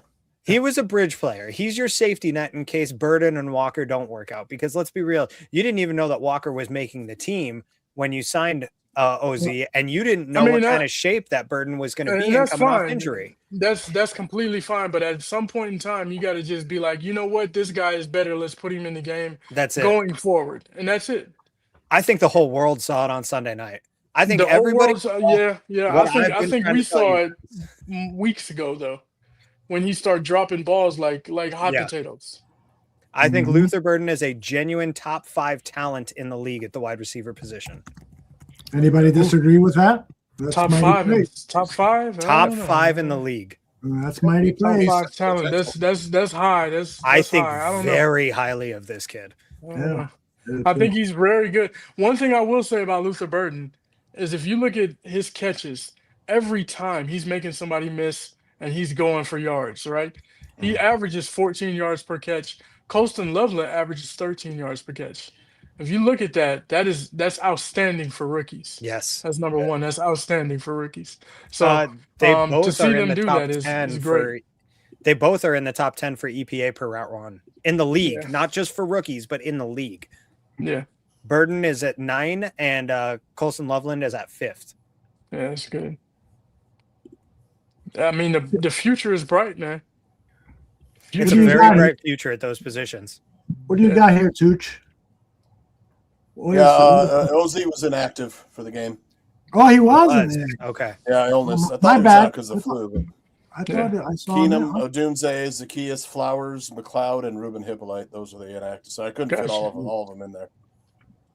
But that's according to ChatGPT. And I know I'm dogging. I don't know what the chat's saying because I can't see it, but I know I'm dogging Zacchaeus, man. But I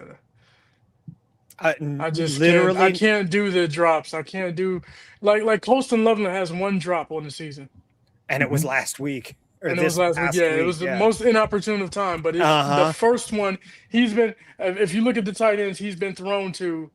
He's got the most catches with the least amount of drops, like percentage wise or whatever it is for tight ends in the NFL.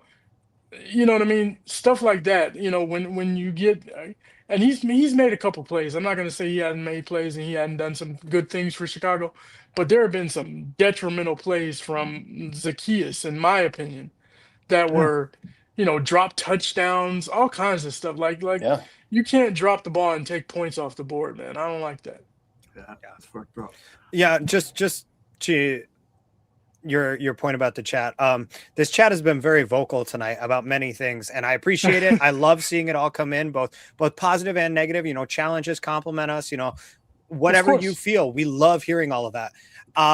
With that said, I can confidently say nobody has had any opinion whatsoever about Olamide Zacchaeus through this whole conversation. That is how I think we're all on the same page about this one. Like the guy, look, thank you for everything you've done for the development of our quarterback, for the development of our wide receivers, for helping everybody learn this offense and this system.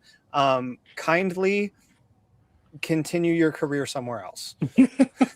Yeah, we just lost a follower. Some guy with the initials OZ unfollowed us now. Fitz, if OZ was a McDonald's menu item, what would he be? A McDonald's menu item, what would he be? Can you give me a minute to think on that? We'll play the video, and then on the other end, you can have an answer for us. Okay. All right. Why don't you introduce the video for us? Yes, this is the Lemon Tree in Lamont, Illinois, and they've just got a lot of it's Chicago street food. They've got gyros, they've got submarine sandwiches, they've got Italian beef, they've got burgers and hot dogs and pizza puffs, and they had some wonderful butter garlic fries that I wish I didn't stop beating them. I ran out, like, it's been there since 1981, so over 40 years. So going inside, it sort of had a feel like it at one time was like maybe it was a Taco Bell or something. It was like they moved into a fast food restaurant chain that left.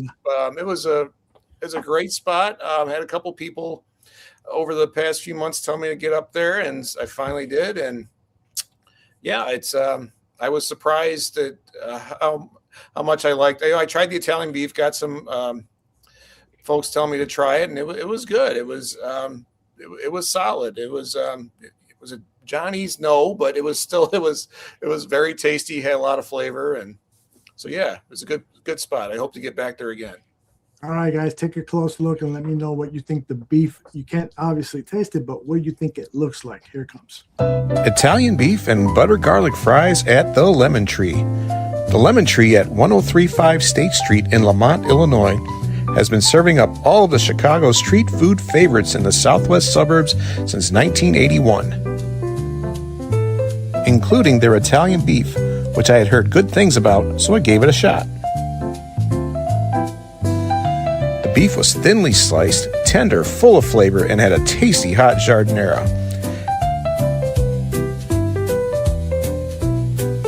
Make sure you try their butter garlic fries too, a truly savory treat.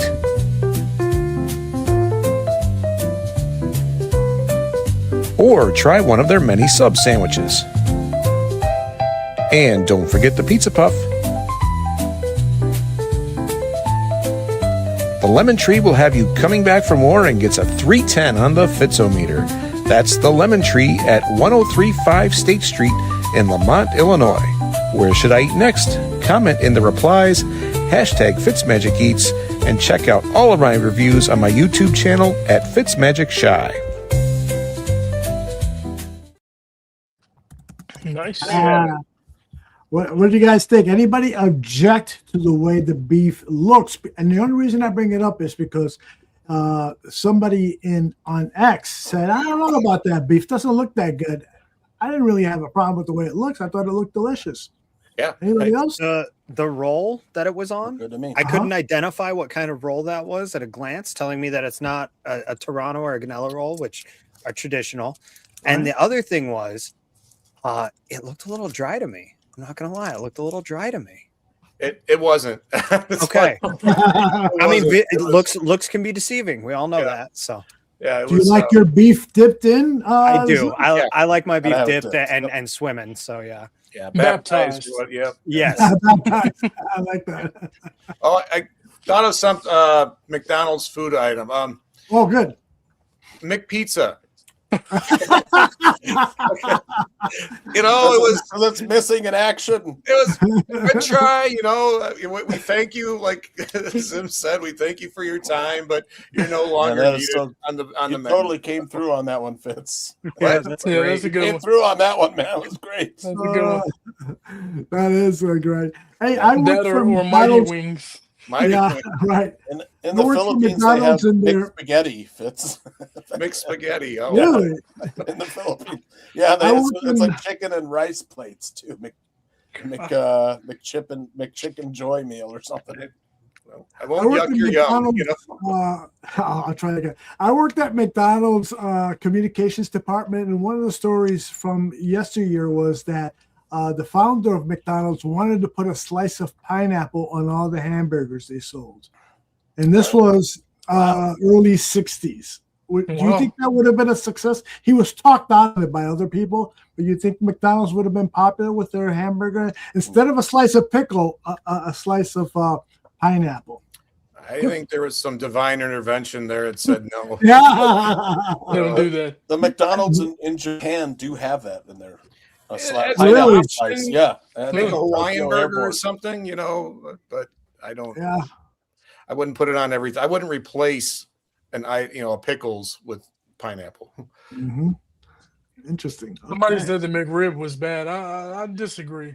Yes, I disagree wholeheartedly. It depends on where you get. I've had some good ones and some bad ones. Oh, really? Yeah, but I mean, every year I have to go and get one when it's comes out. The deadbeat dad. All right. Shows up once a year. That's Lamont. Shows up at Christmas Lamont, time. Illinois. Lamont, right? It's the southwest suburbs. Yes, Lamont, southwest suburbs. Yeah. I grew up in the southwest suburbs in Naperville, and I used to always get Lamont and Lockport. Sorry. Lockport has the nice downtown on the river and stuff. Yes, they do. Lamont is kind of like Darien. Lamont has a river too. Has a downtown on the river as well. Yeah, okay, that might be why I was got him confused. But I do have a Lamont story though. Okay. When I was in my mid-20s, I used to get my hair cut at a place in Hinsdale or maybe Darien or somewhere over there, and all of the girls who'd wash your hair or nail techs and salon stylists were really hot. And I was like trying to date a lot of them, and like I took a couple out, and they were like, the first one I took, I was like, there's a Robin Hood motel. You can rent rooms by the hour there. Let's go get a room. But, I was like, do anybody remember the Robin Hood motel in Lamont? No. You can rent rooms by the hour, just like, pow. How big were the cockroaches? It wasn't that bad, man. But I was like, I was like, not that bad. I didn't see any cockroaches. I mean, it was an okay, for a motel. The Robin Hood. Rented a room for a 2-hour session, and the cockroaches were bigger than the girl I brought into the room. All right, let's get out of here. We'll find something else. I know we needed the swinging light bulb there, maybe for a Tucci's. Thought you were having a threesome, huh? Yeah, no, they were coming out. Yeah. All right, guys. I got a media mash that's 5.5 minutes long. Can I play it now, or should we play it towards the end of the show? Nope. Any objections? Before you play it, just want to say, great seeing you guys tonight. I do have to take off. That's right. I forgot. Between family and work, we'll see how the schedule works out in the near future. Happy New Year. Yes, thank you. Happy New Year to all of you guys. I appreciate you all. It's been great conversation tonight, and bear down and beat the Lions this week. That's it. That's it. Have a good one, man. Enjoy the show and the song too. Good job. It was awesome. Take care, brother. See you guys.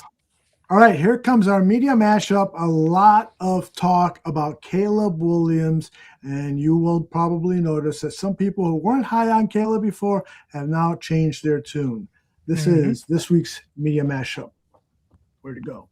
Oh, here it is. Bears, Niners, best NFL game of the year, A+++. The two quarterbacks last night were spectacular. The Caleb Williams throw to Colston Loveland, it happened so fast.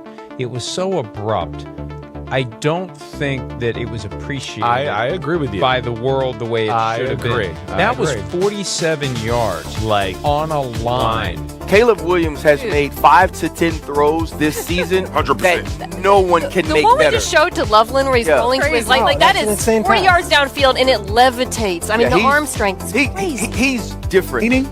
Bears went on the road to the Bay, the second best team in the NFC over the last 5 years, against the 49ers in the San Fran on Sunday night, and were 4 yards away from beating that team, a team that could ultimately end up as a 1 seed in the NFC. The Chicago Bears already should not be here. I saw that Ben Johnson is the first head coach in the history of football to take a team that won less than 4 games to winning their division in the next year. So the Bears aren't supposed to be here. The reason I'll give them a moral victory is if I'm a Bears fan, I'm leaving this game saying, give me them again in the playoffs. When's the last time you felt this good? I'm talking about against a quality opponent. In the wake of a loss? Not Cleveland. Not Cleveland. Right. When's the last time you felt this good about the Bears offense where you say, okay, well, here's the setup of the drive, and you felt like, yeah, we're going to get it in? When's the last time you felt that way against a quality opponent? When I was a gleam in my mom and dad's eye. I don't ever remember going, okay, Jim McMahon's one of the 5 or 10 best quarterbacks in the world. Yeah. No, never felt that. Doug Flutie or Cade McNown or Jay Cutler. Ugh, overrated. My goodness, has it been confirmed over and over and over and over again that Caleb is the real deal and has a remarkable amount of talent and does have the play calling head coach attached to his hip that he needs and requires. in this nature and nurture world, right, of the NFL and its success. There's no question in anyone's mind, right? Like, this is a real deal, special, talented quarterback, Kurt, correct? All I'm waiting for at this point, with what I've seen, and that he's continued to, like you said, prove different things to me and I'm sure everybody else out there on a weekly basis. All I'm waiting for is the efficiency to get to, and I'll just say kind of that NFL level. When you look at a starting quarterback, you're making the right decision, having your eyes, like, once he gets that to go along with the things that we've seen him do this year, the incredible throws. I mean, we saw, and it's a weekly thing, right? There are 2 or 3 throws every single week that we pull out and go, not everybody's doing that. Like, and he's making those plays consistently. Well, they went toe-to-toe with an offense that's been red hot for the San Francisco 49ers, and been a long time prior to this season when you've seen the Bears be able to compete in a game like this, especially with stuff at stake, right? Like playoff seeding on the line. So for the young guys that stepped up, Caleb throwing for a season-high 330 yards, Luther Burden with a huge game, Colston Loveland. You go down the list of kind of the young players that made contributions to that offensive attack. I think you've got to feel good about that. Sure, you ought to be mighty concerned about the defense, but big picture state of the franchise, if you're willing to go there briefly anyway, with another game to go and then the playoffs, I think it's all trending very positive. Here's the scary thing about people in the NFC North. You got to worry about this team forever. Yeah. Look at the young players. Look how good the young players are doing. Start with Caleb Williams, but look at Burden. By the way, Romanuzzi, one of their best receiver, he's not even playing in this game. And the tight end is really good as a rookie. Loveland. He's getting better and better. This team is going to be there forever. Ben Johnson is an absolutely phenomenal coach. And God forbid he gets a defense like Kyle Shanahan has been afforded a few years while he was in San Francisco. The Chicago Bears are here to stay. You're on the road in the second half, and your second half possessions are touchdown, field goal, and you're at the 2-yard line. Ben Johnson, tip of the cap. Caleb Williams has gotten better every week. Second week in a row, Caleb Williams, no sacks. That was the big concern into the season. You got to get out of the negative plays. Back-to-back games, no sacks. And again, Saleh was being hyper-aggressive. Chicago Bears are playing with house money. They're playing way ahead of schedule with the addition of first-year head coach Ben Johnson, as well as, still your young quarterback in Caleb Williams. What you've seen in Chicago is something that you can say to yourself, that team is going to be great eventually, just not this year, not at this particular point. I'm with Cam here. What I saw last night was a deeply entertaining game between two deeply flawed teams and two deeply, to me, unserious teams. But I'm going to give, I'm sorry to make you gaslight. What? But there's one team that's more serious. It would be the 49ers over the Bears. The issue with both of these teams is the defense. And the Bears, let's start with the Bears. No pass rush, no defensive whatsoever, 6 yards per carry. And their season, the success of their season has been predicated on two things that are really shaky come playoff time. Their turnovers that they get. They started with a pick six and still lost. That is an anomalous thing. It can go up and down depending on the game. And then also these fourth quarter comebacks. You cannot rely on that, be lasting come playoff time. They've had 6 already. It did not happen last night. My only issue with the Bears is San Francisco's defense isn't good. They have an excuse. Lost Fred Warner and Bosa. They don't have a lot of great players. Chicago's got some high-end defensive players. What were they doing? Robert Saleh was mixing up blitzes. He was attacking. He was being aggressive. He was creating occasionally some pressure on Caleb Williams behind Chicago's excellent O-line. Now, Caleb didn't get sacked, but he got flushed out of the pocket more than a few times. Chicago's defense felt very passive to me.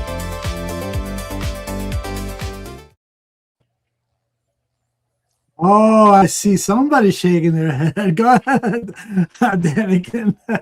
The last two idiots get on my nerves. the last two morons get on my nerves. Like you say, you know what I mean? This is over the course of a season, there's 16 games that have been played by the Chicago Bears. They've consistently, time and time again, taken away. They've led the league in takeovers basically from start to finish. That's not an accident. That's not luck. That happens for a reason, right? When they're an opportunistic defense, I keep saying that word. When you throw the ball to them, they will catch the ball. They have several guys that can Byard, Nashawn Wright, Tremaine Edmonds when he's in there. These are guys that take away the ball, force fumbles, you know what I mean? All those types of things. They're not a dominant defense. There is no dominant defense in the NFL. The 49ers put up 42 points, but they put up 45 and 42 other points against somebody else. They had 5 touchdowns the week before, Brock Purdy did. So, to sit there and say it's an unserious team and things like that, that's nonsense. And then, same thing with Colin Cowherd. I mean, you can't just give praise to Caleb Williams and then take away from the rest of what has been done. A lot of the games were won because guys made batted balls at the end of the game. Tremaine Edmonds knocked the ball down on the last play of the game, one game, right? There are guys who give takeaways towards the end of the game. These are things that affect the outcome of the game. You cannot say that that's luck. It's not the God smiling down on them. None of that. That's guys being in position, playing their roles, and doing their jobs at the end of the day. You don't have to stop anybody. That's not the way the NFL is set up nowadays. There's not gonna be a defense that's giving up 13 points per game like the 85 Bears were, or less. What were they? I think they were less than that actually. But there's not the Ravens time, right? And back when when they had Ray Lewis and those guys and Ed Reed. So this is a different game of football. Everybody's going to put up numbers, and to say that type of stuff once again, this is a narrative that they want to put out. But the Bears have been knocking down all these narratives all year, and they'll continue to do that. What do you think, Mr. Fitz? Yeah, I will say the defense does concern me. Other defenses don't concern me. I mean, you see what we did to Philadelphia at home. I think if we see Green Bay again, I think having our offense might look a little better. I would hope. Now you have a couple of games without the Micah Parsons effect. And I also think if we were to get San Francisco in the playoffs, Dennis Allen has made adjustments too on folks. I mean, the defense looked a lot better against Green Bay the second time around. Malik Willis, they talk about how good a job he did, and he did, but he only had 8 or 9 passes in regulation. So it's I think he makes adjustments. So I'd like to see what the adjustments would be in the second time against San Francisco. But again, giving up the big plays concerns me. But I thought I didn't have as much of a problem with what they were saying about the defense with what, with what Cowherd said. Everyone's always going to say something about the takeaways, but you just keep doing them. So, but the defense is a concern, and I think they got that right anyways. What do you think, Tooch? I mean, there was a lot to unpack there. The narrative definitely is shifting at least 50% of the media. The other 50%, I don't know what they'll come along, but this was after a 49ers loss, like J2K said. A lot of positives after the loss. And then another thing was the quarterback talk about Caleb.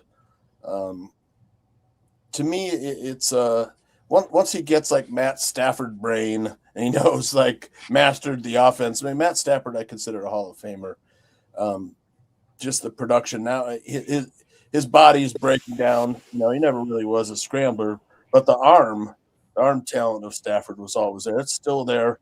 But when the brain comes along, this is his first year in the offense. And I remember it took me a long time to master the job I'm in now. And my first year in this job, it was COVID. I had to like teach myself everything. But once I finally could get in the office and work with my colleagues, you know, I started to understand the job better. And that's a lot of what Caleb's going through right now. It's a lot of like everyone for that in their life.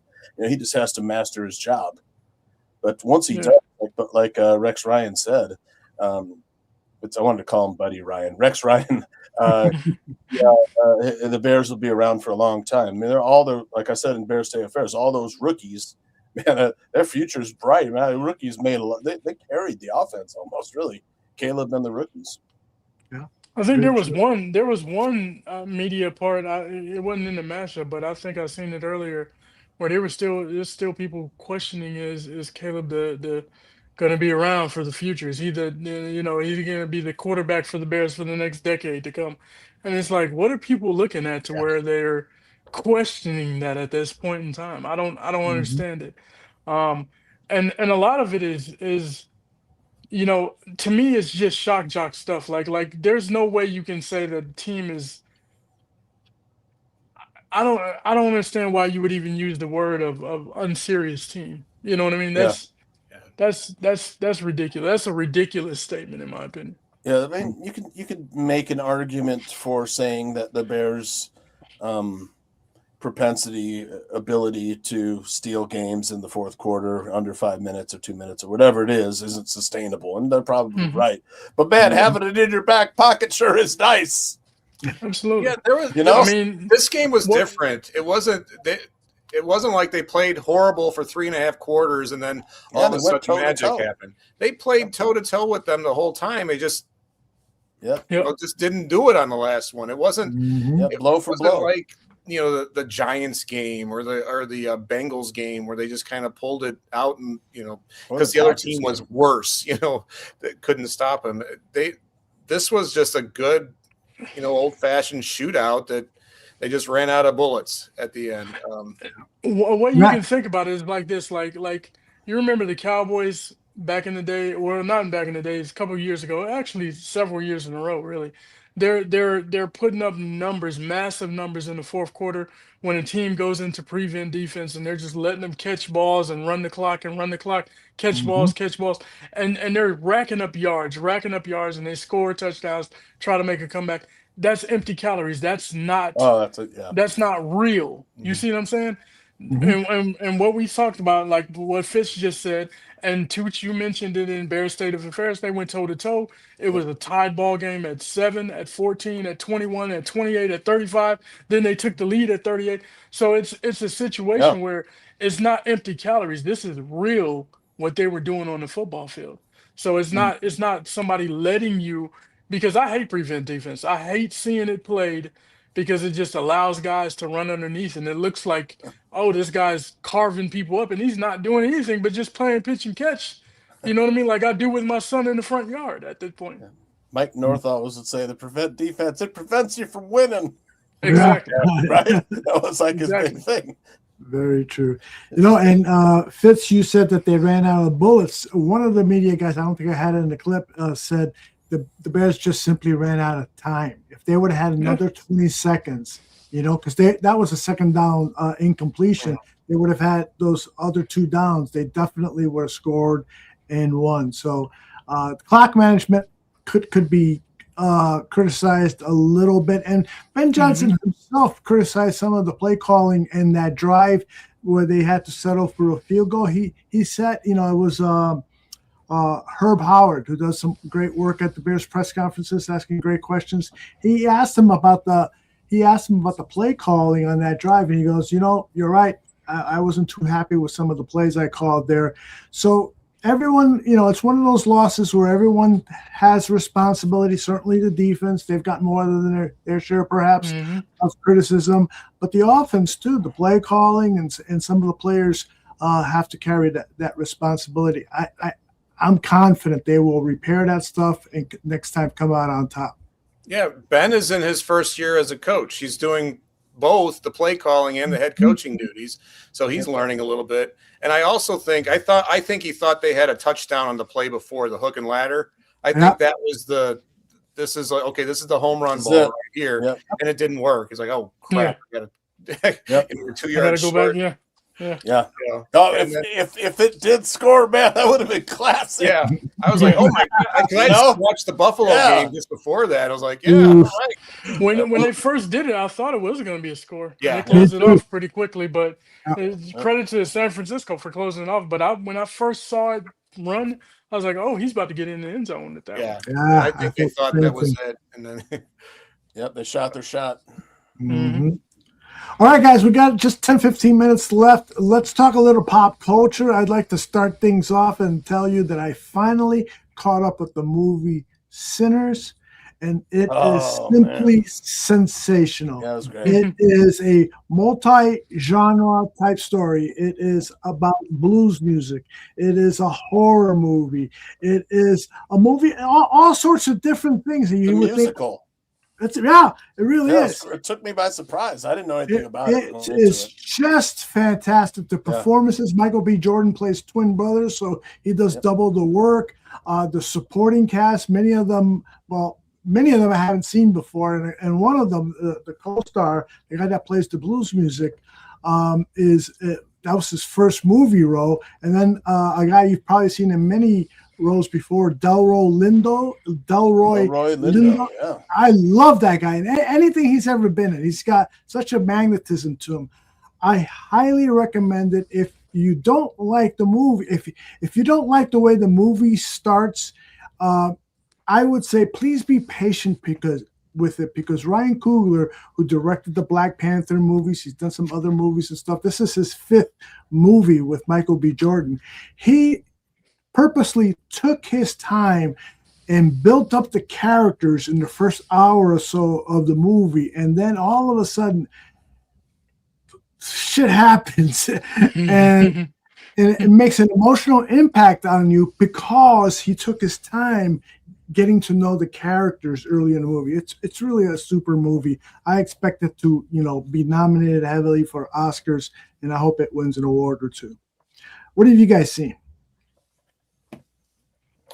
I'm on episode 5 of Stranger Things season 5. Yeah, I saw that great photo you posted on X. You get the TV above the fireplace. Yeah, really beautiful. So I finished episode 5 shortly before I came down to get on the show.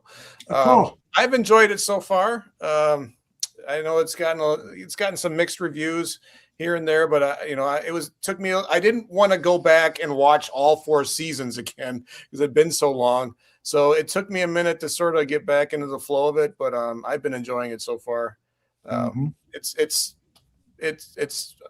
Stranger Things. If you've watched the first 4 seasons, it's I think it's fitting right into the storyline. So yeah, I got some catching up to do. I saw season 1, which was excellent. But I haven't seen any of the seasons since, so one of these weeks I'll do a nice binge on that.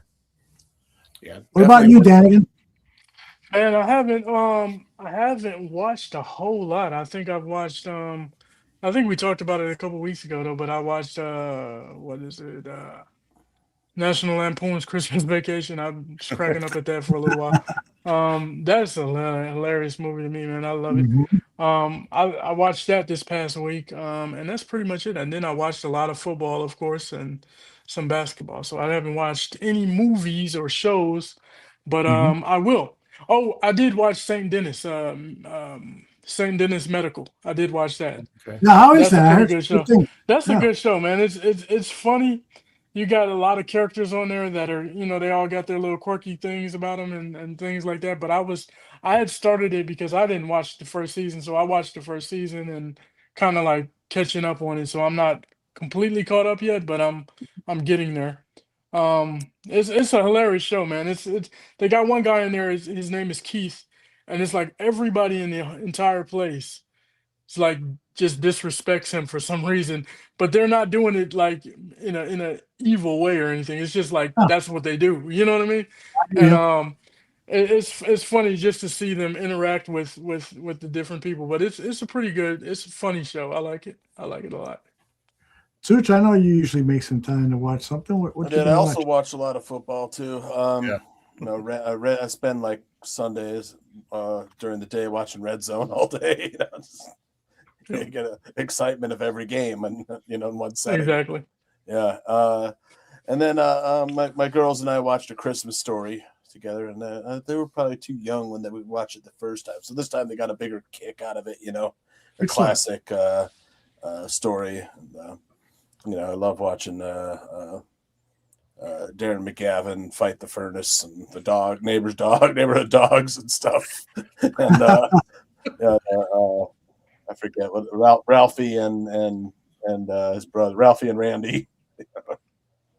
I gotta tell you, dude, you talked about the Chair Company. Yeah. And did you start watching it?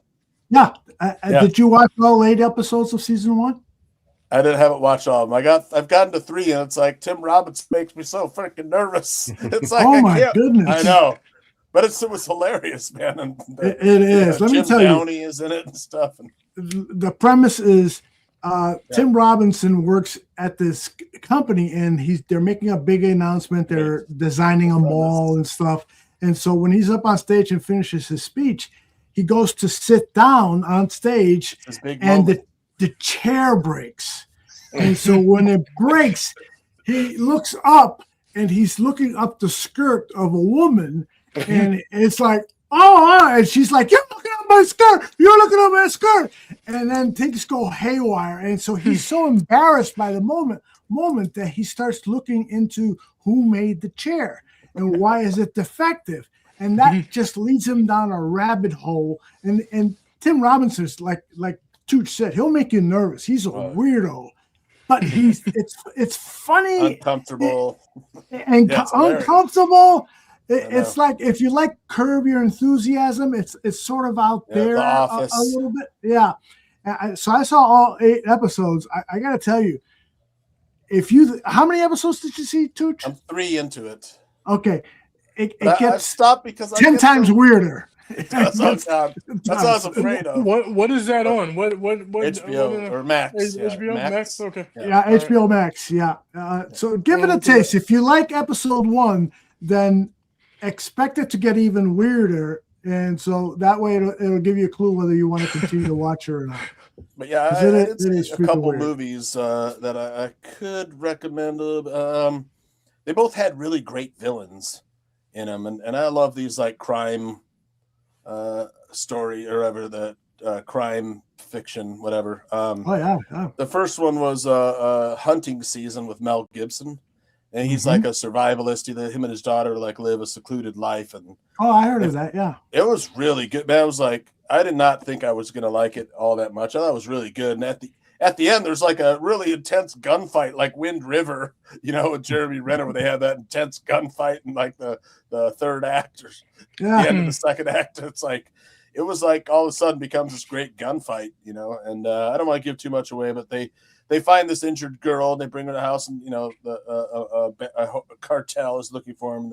The head of the cartel is Jordi Moya, who was the bad guy in the movie Riddick with Vin Diesel. He was the bounty hunter, and he does another like psycho turn in this one that was really great. And there's crooked cops, you don't know who's a good guy or a bad guy. Mel Gibson's he's very cautious. Survivalist, gun expert, maybe special forces. You don't know his past and stuff, and he raises his daughter to shoot and all this stuff. It's a really good story too, man. The ending has a really nice twist as well. Cool. The other one I saw was called She Rides Shotgun with Taron Egerton and a young girl. I don't know her name, man. She was fantastic. The 12-year-old daughter of him. He gets out of prison and he's on the run. People are looking for him. They killed his wife and her new husband, and while the girl was at school, so he goes and picks her up. They're immediately on the run. The bad guy is played by John Carroll Lynch, who's like a big hulking guy, character actor. He plays a crook. It takes place in Albuquerque, New Mexico. He plays a crooked sheriff, and there's a lot of crooked cops. There's a gang like in Task, with a drug dealing gang, and they're also looking for Taron Egerton, and him and his daughter are on the run, and it's really it's got a different kind of ending too, but twist ending. I'll check that out. Yeah. I got one more to share with you real quick because I know we need to get out of here. And this was another Tooch suggestion. And by the way, True Pilgrim, thanks for that murder report. I'm going to check that out. Tooch, you suggested American Sweatshop. Yeah, did you watch it? Yeah, I did watch it. I don't know if you got. Oh yeah, Lily Reinhardt, who is a sweetheart, gorgeous looking, blonde, blue eyes. She. I think the first thing and only other thing I seen her in was she played Betty in the new Archie series, which was a pretty good series because they took Archie and made it kind of R-rated, and so. She plays somebody who works at a company that they look at videos all day long to determine whether these videos should be deleted because there's too much sex, there's violence or whatever, or let them continue on. Well, she watches this video, and I'll try not to be too graphic, but it's a video of a man who has a woman tied down to a bed or whatever it is, and he takes a big nail out. And he nails the nail, and that's all I say. That's all I say. Yeah. And so she's tremendously disturbed by this. So almost like the chair company, she wants to find out who the fuck was behind this video. And so it's interesting from that standpoint. It is a little slow moving, and so you got to be kind of in the mood for it. But the performances are all great, and it is. I actually thought, Tooch, that it might have been more interesting had they shown some of the things that these people were seeing, because they just kind of talk about it, do just a quick shot on the screen. I'm not into porn, horror, or anything like that, but there could have been a more creative way to keep you interested if they would have displayed some of the horrible shit they were seeing. Yeah, it would have opened people's eyes as well. Although, absolutely, because that shit is out there. It's called American Slaughterhouse. It's a great title to begin with. So if you do watch it, I'd love to know what you guys think. Yeah, American Sweatshop. American Sweatshop. I don't know what I just said. Yeah, it'll make you think. Not in the greatest way. I was like, man, I don't think I could do that job. Although I'm like, I cannot. No way. Those videos would live with me forever. But I would not be able to forget them. Yeah, I made the mistake of watching the Charlie Kirk shooting, and I was like, why hasn't that been taken down? Yeah. People like me who say, I'll take a look at it. I'll be fine. No, I've been thinking about it ever since I saw it. Yep. Anyway, guys, great show, great opinions, great food review, outstanding talk about the Chicago Bears. Let's go around the horn and quickly kind of get your prediction. Maybe on the Barfly Tailgate Show, you have a segment on that where you say like an outstanding, what is it, a big bold prediction, bold prediction. Yeah. Anybody have a bold prediction regarding the prediction? Yeah. I'll go, since I'm gonna pick Bears all the way through the year. I'm gonna, and I was saying it could go one way or the other, either way. So I'm gonna go Bears are in a blowout, 38-6. I love how you're thinking. I love how you're thinking. Nice. Danikin, you agree with that? Yeah, I'm gonna go Bears. I'm gonna go Bears 35, Detroit 13. 25? Did you say or 35? 35. Okay, I like that score. Tooch, what do you got? I know it's early again. You probably want to save it for tailgate, but give me something. I'm gonna pick the Lions. This is a good spot for the Bears. Strange that it's only a -3 line. Maybe that's injury related, but. That's just the opening line, I'll have to talk to Sean. Don't you automatically get 3 as a home team anyway? Yeah. Wow. Yeah. I mean, you'd think the Bears would be more like a 6. I guess maybe the 52-14 game is still affecting the line. Total of 51 points. Man, I want to say like 35-16. I think the Bears spank them. I'll be betting Bears this weekend. I think they're in a revenge spot. They're coming off a loss. It's a good spot. Like I said, the Bears' spot against the 49ers was absolutely terrible, but I'm really proud of the way they played in spite of the spot. A line was Bears plus 3.5 or 49ers minus 3.5. They won by 4, so that line was razor sharp.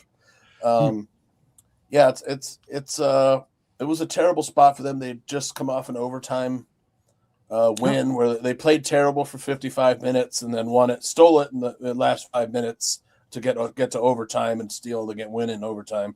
And then you travel across the country, everybody's got the flu, nobody feels good, and they still came within like 2 feet of beating the 49ers. Yeah. So I mean, you have to feel good about where the Bears are at, and I hope they know that they can play with anybody now that they played the 49ers that close. Does Caleb get now 4,000? J2K wants to know. He needs 271. I think I say yeah. Yeah. I think he gets there. He just threw for 330 against the Niners. Man, Ben Johnson in revenge spot's going to be something to see, right, Danikin?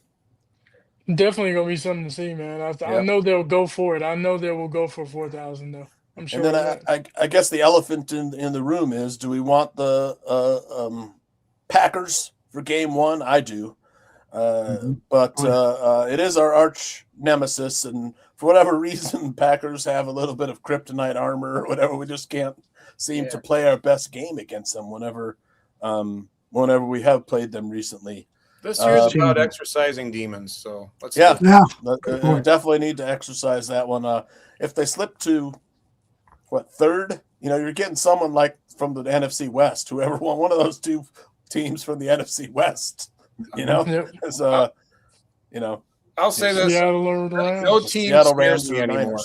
So there's not one team in the NFL scares me. I mean, look at I thought the Rams for a minute, but they've lost to Carolina, they've lost to Atlanta. So I mean, that Saturday night game between the Seahawks and the 49ers is really going to be something to see. Right now, it's the 49ers are 1-point dogs at home to the Seahawks, which I find interesting. But I think San Francisco is playing better than Seattle right now. Seattle's defense is no joke, though. Yeah. They really have a good defense. You can almost not run on them, man. But the 49ers are red hot. I would pick the 49ers in this game. I think the coaching is better on San Francisco. Sam Darnold, end of season, usually turns into a pumpkin. I don't think he's not as good as he is at the beginning of years for whatever. It was the same thing last year. Laid an egg in the first round of the playoffs with the Vikings. It's like Rex Grossman. Remember, he used to start off super hot. Yeah.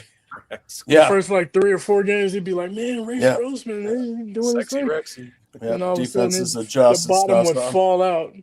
I mean, the 49ers got a monster game out of Brock Purdy.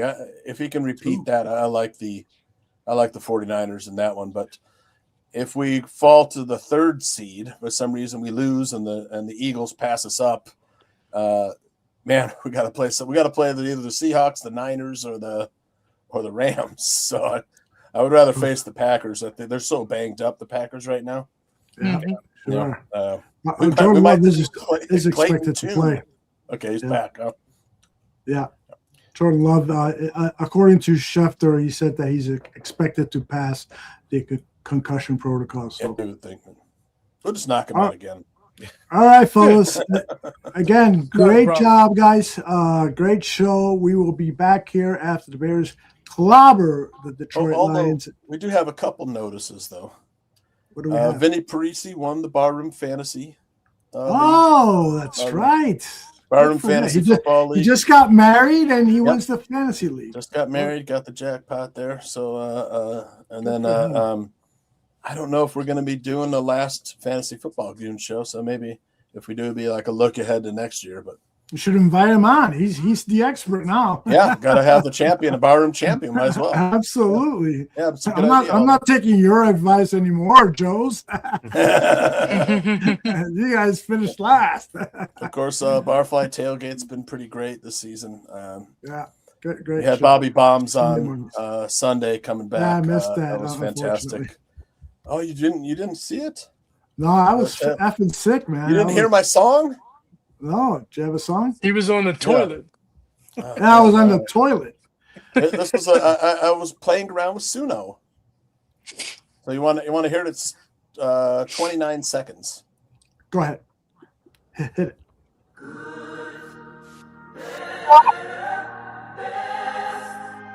Board it off the speaker or something? God, yes, the fidelity is way off. It's not great, yeah. Oh, but it's a nicely done Compressed. song. Yeah. And you know,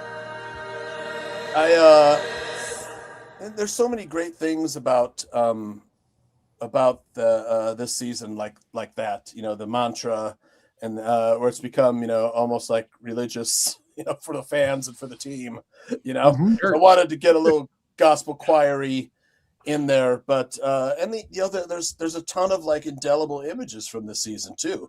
You know, you're talking like let me just find one. Iconic. Absolutely. Right? We'll never forget.